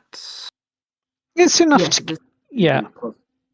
It's enough to keep yourself alert and aware of what's going on. And if you do decide to make any perception checks whilst you are actively observing your surroundings passively at this time, it will grant you an advantage on that roll. Is there anything that would catch her eye? I suppose someone mentioning the guards, she'd double check the guards. You double check the guards, but they seem uninterested in what's going on around them. They're more interested in placing a few coin on the table for a game of cards at this moment in time. Although their table is more of a broken, upended barrel. But yeah, nothing really would catch your eye about that. I mean, you've seen police officers on Earth play card games amongst themselves in various settings anyway. So, and you've seen them sleeping on the job in their car just outside your fields where the cattle sits. Mainly because it was nice and quiet for them and they could actually get some rest. But yeah, so to you, it wouldn't seem out of the ordinary. Yeah, she's just kind of looking around then. There's not anything very specific she's going for. Okay. You approach the pail and bucket. And as you enter into the tavern, you catch the eye of Bard that is sat in the corner, strumming and humming something to himself quietly. You keep your eyes looking around. You also see that the bartender behind the counter is, well, he seems to be plugging barrels and getting himself set up for an evening of whatever might be held here, whatever celebration or event might be happening. And as you enter in, he looks up and he says, "Well, you'll be our first customers of the night, although you're not the first to arrive. Assuming you're going to be buying, that is. So, what's your poison?" Steve turns towards the group. Hey guys, I think we should just take one room. I've been looking through my spellbook and I think I've got a way of keeping things extra secure in case things go wrong. Like Steve says this very subtle. I'm cool with sharing a bed if I have to. Yeah, me too. Need be. I do snore. Aspen. Don't worry, I can. Aspen. Right. Yeah. Aspen, who's been tailing behind and keeping an eye out as well on things, grins. I can help keep things secure. Not a problem.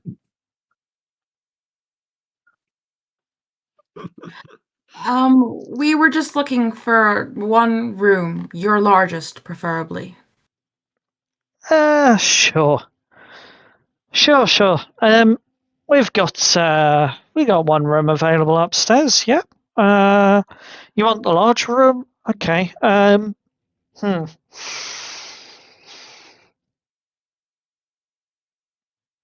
that'll run you a couple of gold. And the young gentleman that's with you. That will suffice, yes. Thank you. And he pulls out 2 gold and hands it over. Only this time, as you look at the young gentleman who is with your group and you're escorting back to the city, he seems to have not grossly, not in any major way, but he does seem to have changed some of the features on his face, and he looks slightly different to what he did before. Can I roll something on that to see if I understand what's going on? Because that's not normal. You certainly can. Can I make Can you make a? Can you make a what?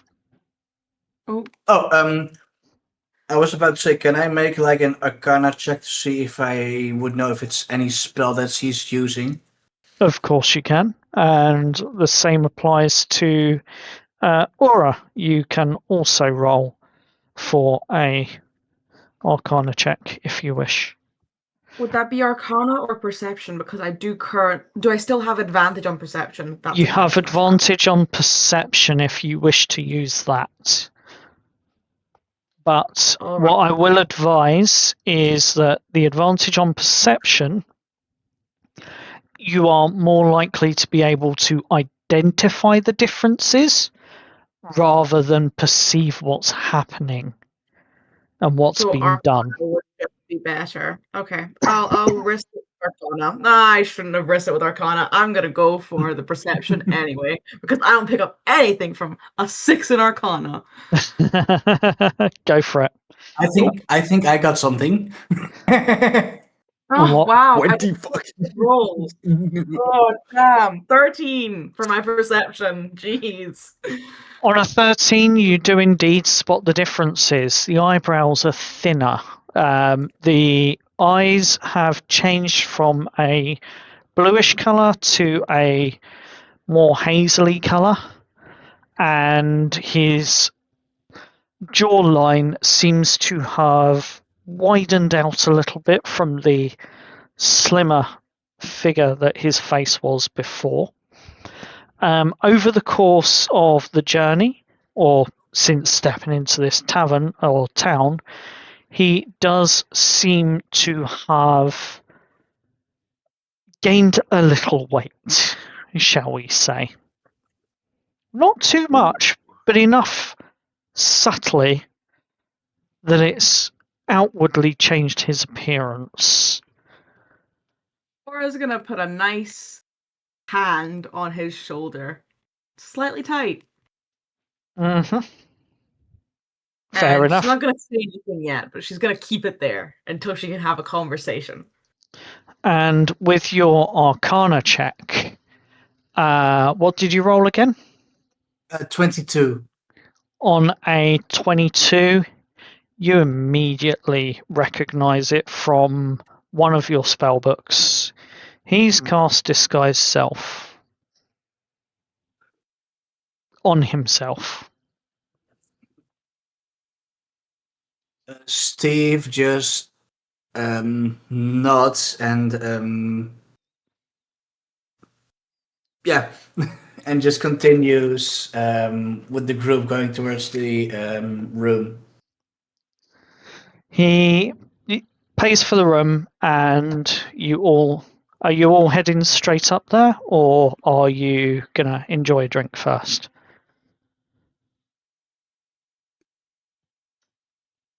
I'm going to sit downstairs looking towards the door while they go up. Okay. Yeah, I feel we should go up first. Yeah. Okay, so you all head up, and the young gentleman heads up with you. As you enter the room, it is the largest room that they've got. And it is a little bit cozy. There's 3 beds available, and one of the other serving maids within this little tavern, probably one of the tavern keeper's daughters, comes up, and she's like, "Oh, sorry. I've just got some extra blankets here, and some, and yeah, just because I know there's a lot of you, and some of you might need to sleep on the floor. At least here, I can make it somewhat a little bit more comfortable for you." And she hurriedly drops the blankets, and it's wool blankets and things like that. And she hurriedly sort of drops them down on the floor in a stack next to, just inside of your door, and hurries off again. But you all, except Osiris, enter the room. Mm-hmm. I got one question. Yes. How far are the door and is there a window? There is a window, yes. How far are they apart from each other? In total,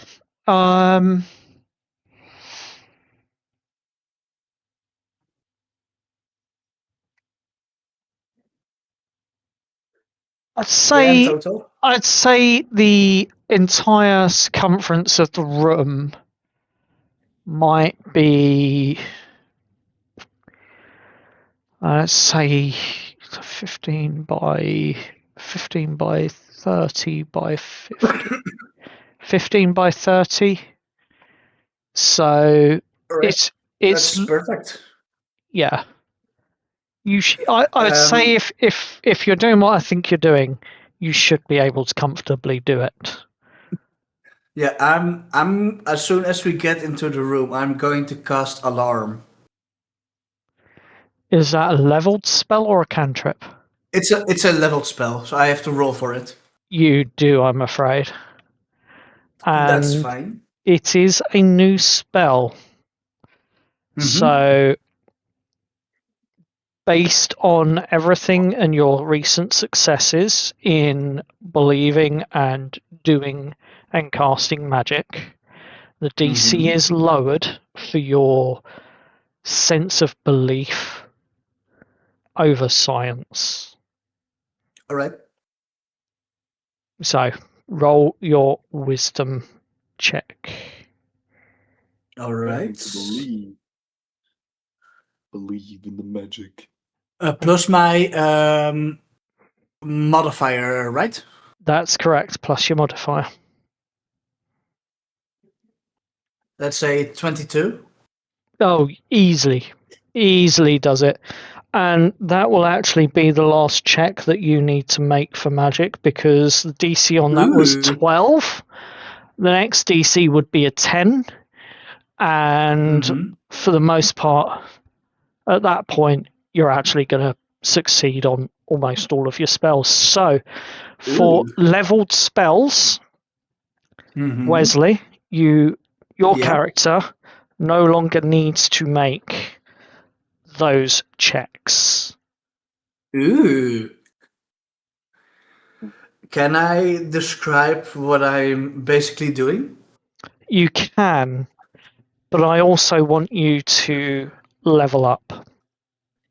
Ooh. Just Wesley. Oh, well done. Ooh. So, go ahead and describe what you're doing, and when you go for your long rest, that's when you'll do your level up there. Yeah, so it's a minute to cast. So Steve takes his arcane focus, which is his staff, and he begins to inscribe a little rune into the wood of the floor. Okay. And it's not like burning it into the wood, but like with a basically a arcane writing. Pretty much, he is like making a spell circle. Yep. And in the middle of the circle, it's there is another small rune with a in it. Which would mean it's an audible alarm. Yeah. Okay. And I also write in the names of my party so they won't trigger the alarm. Gotcha. Cool. As you set this in place and you spend a minute doing so, what's the rest of the team that's in the room doing at this time?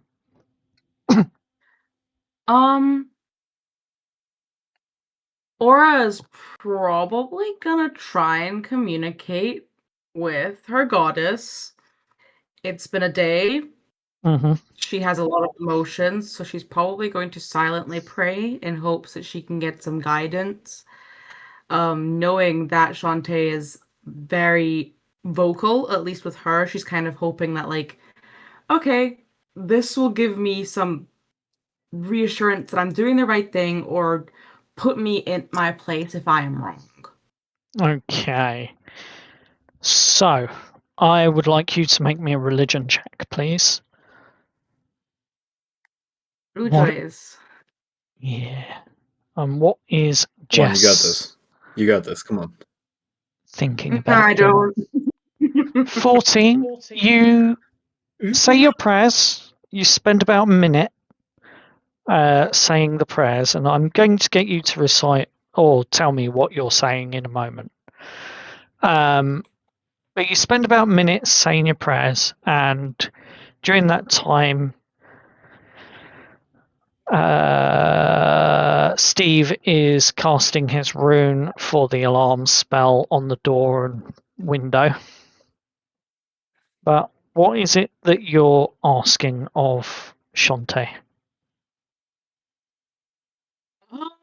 She would kind of take the base prayer for guidance that, like, she would have said to God in this world, and just replace Lord with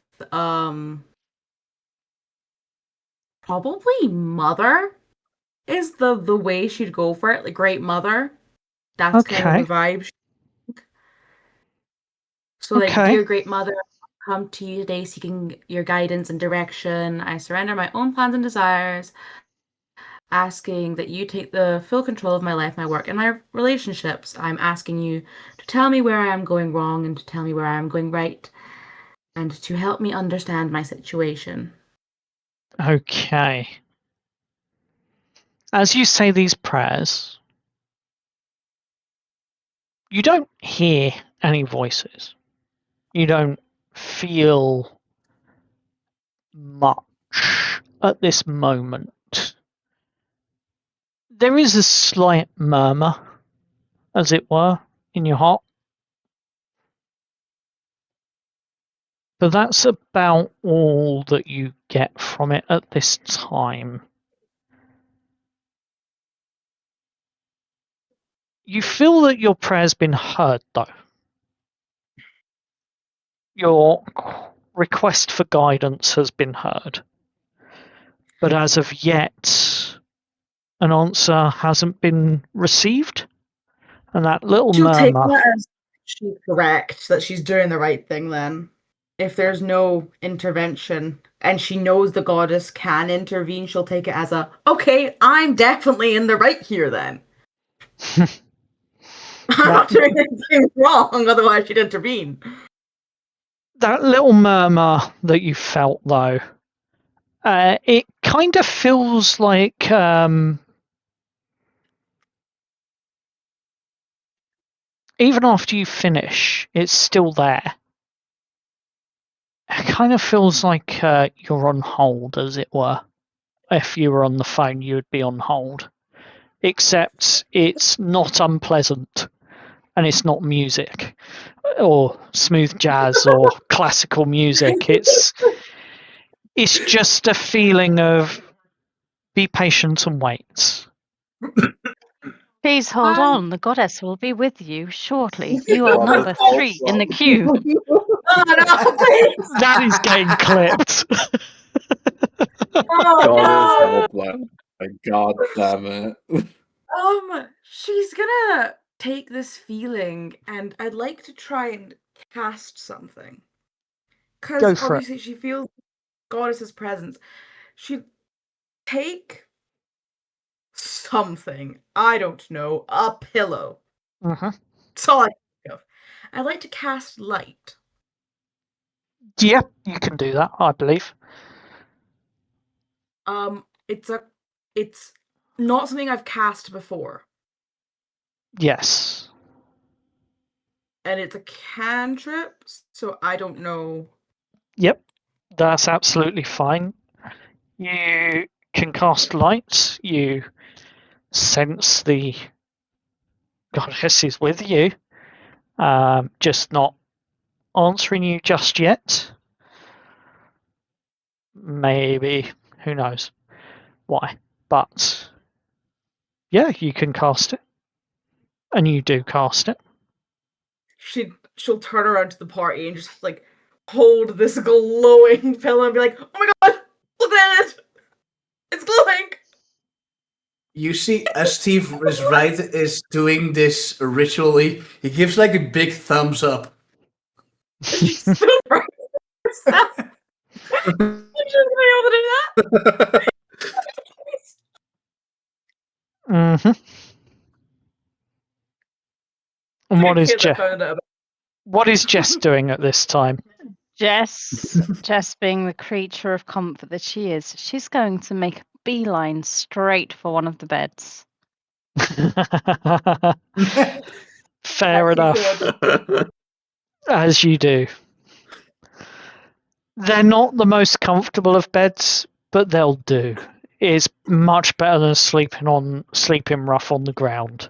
Let's put it that way. It's a bed. At this point in time, Jess is just happy to have any kind of bed. And indeed, in your state, it is a comfortable one from your current perspective. She'll probably fall asleep quickly in that case. Fair enough. So, what is Osiris doing with your back to the door, as it were? Well, he's gonna go downstairs. Yep. And Buy himself a drink and sit at one of the tables for like. What time would it be right now? As you get your drink and you settle down at one of the tables, you hear the local church bell chime 7 bells.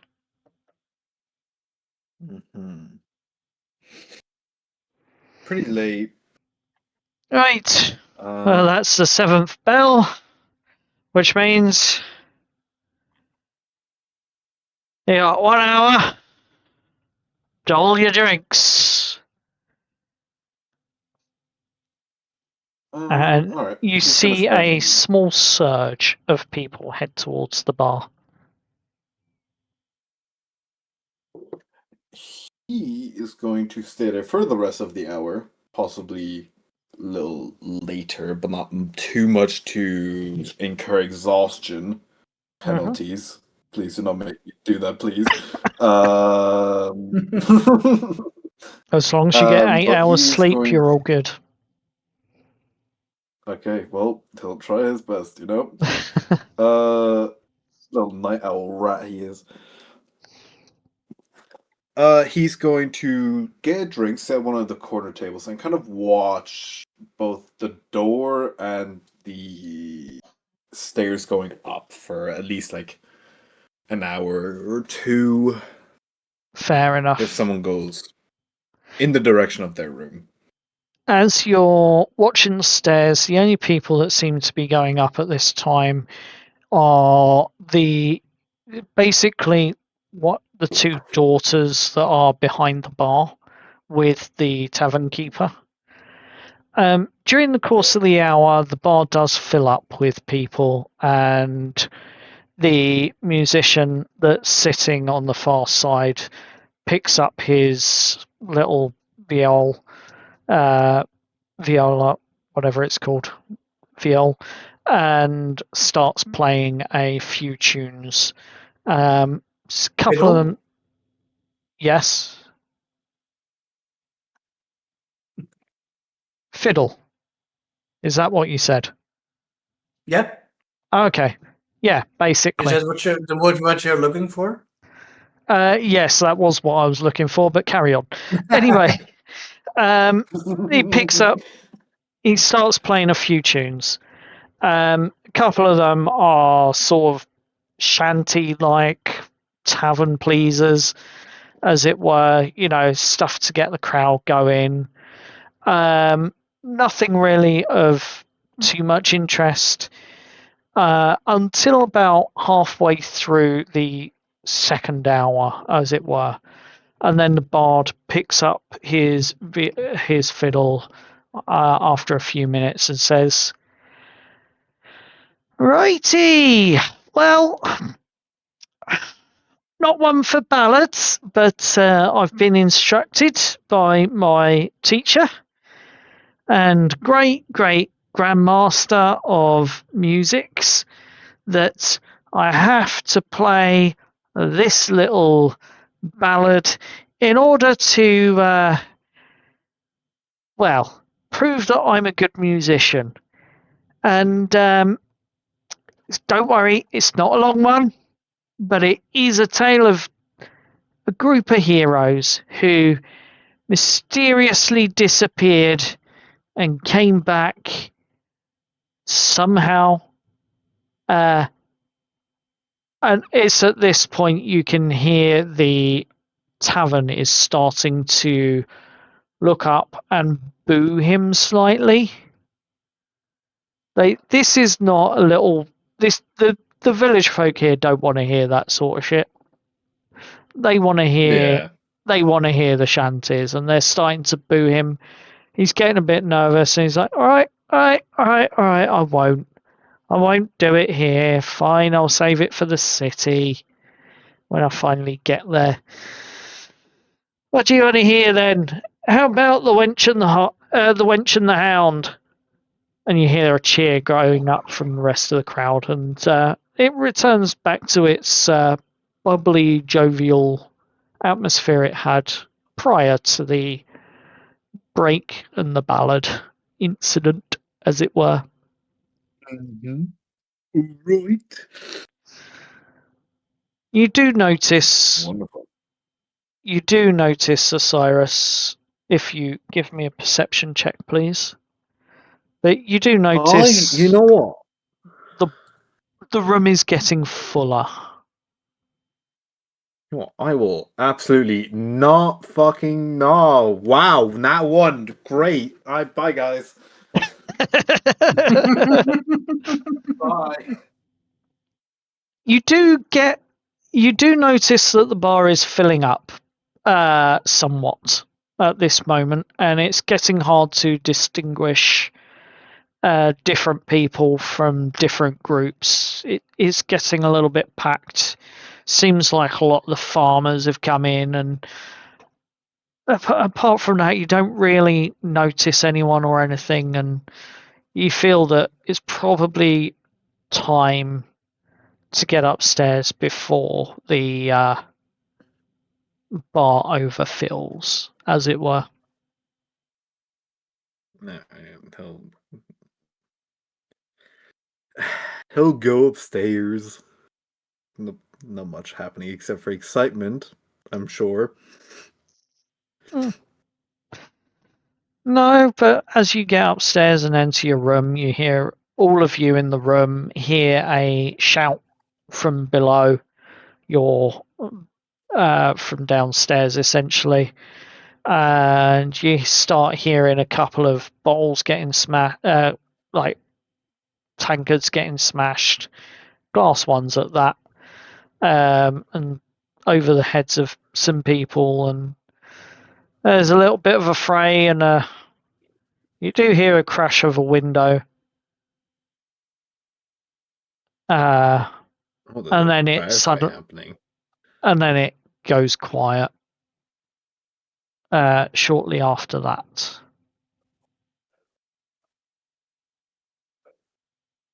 About 10 minutes later, for those that are awake, you hear the two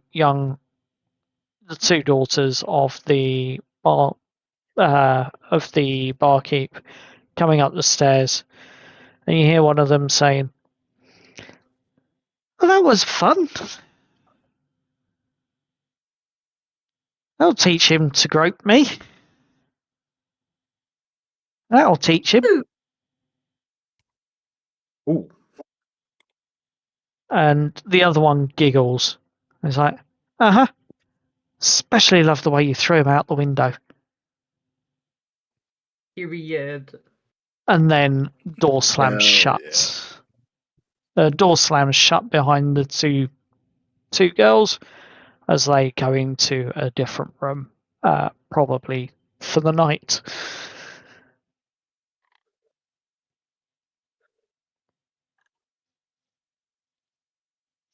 So you're all in the room. Some of you are asleep. Gary has fallen asleep. What are the rest of you doing? Aura. Ooh, nope. I'll let other people go first. I have been going first a lot.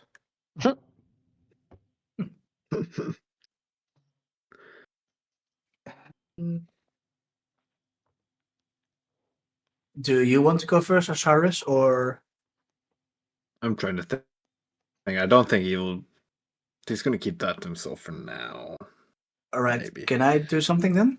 Yeah, of course you can. So I feel like as Steve is laying down, like I say he's taking the mattress or whatever they put on the ground, and he gave everyone like the beds because he's used to sleeping on floors. Yes. And he is doing a bit of light reading. and specifically what he's reading is like something about a sort of fighting style that's mixed with like some kind of capoeira, but with like a sword in hand. So, can I ask where you got this book or this information from? Was it something that you would have had downloaded on your phone, or? Yeah, it's something that he's been wanting to try out as something he could maybe teach in his martial arts studio. Okay, fair enough. Yeah, no, I'll allow that. You would have that sort of thing, that on hand, as it were, on your phone. But it's like a PDF version of the actual book. Yeah, PDF version. Yeah. And this is giving Steve a thought. Like, what if he could use his now innate knowledge of magic with his skill with a sword? And he's got an idea of what he's going to test out as soon as he wakes up. Okay.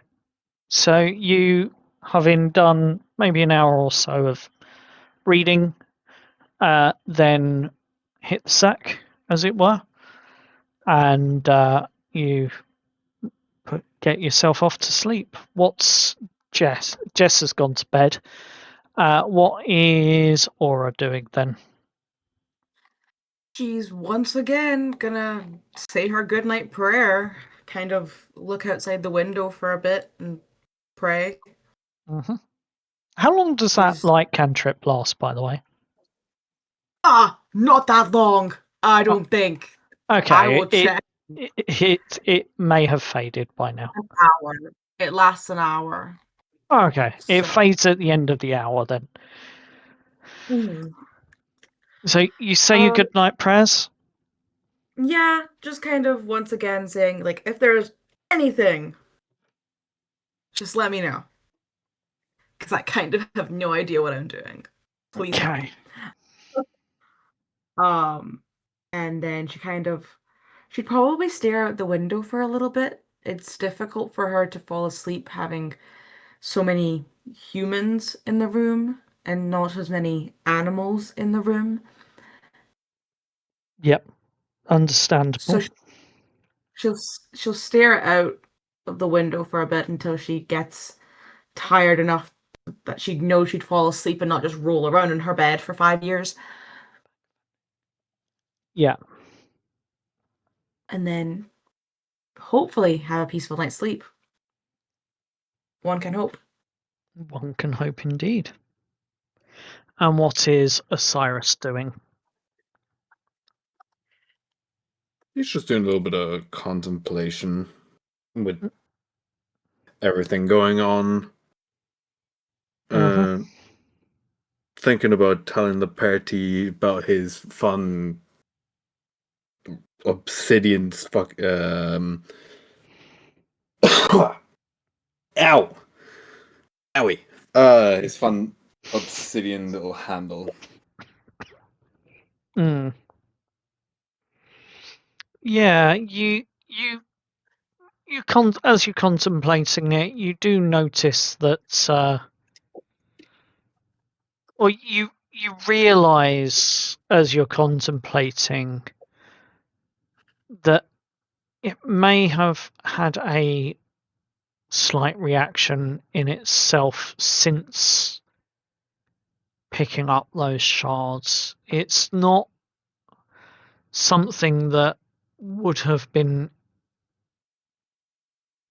innate to the sword itself, but there is definitely something there that awoke very recently.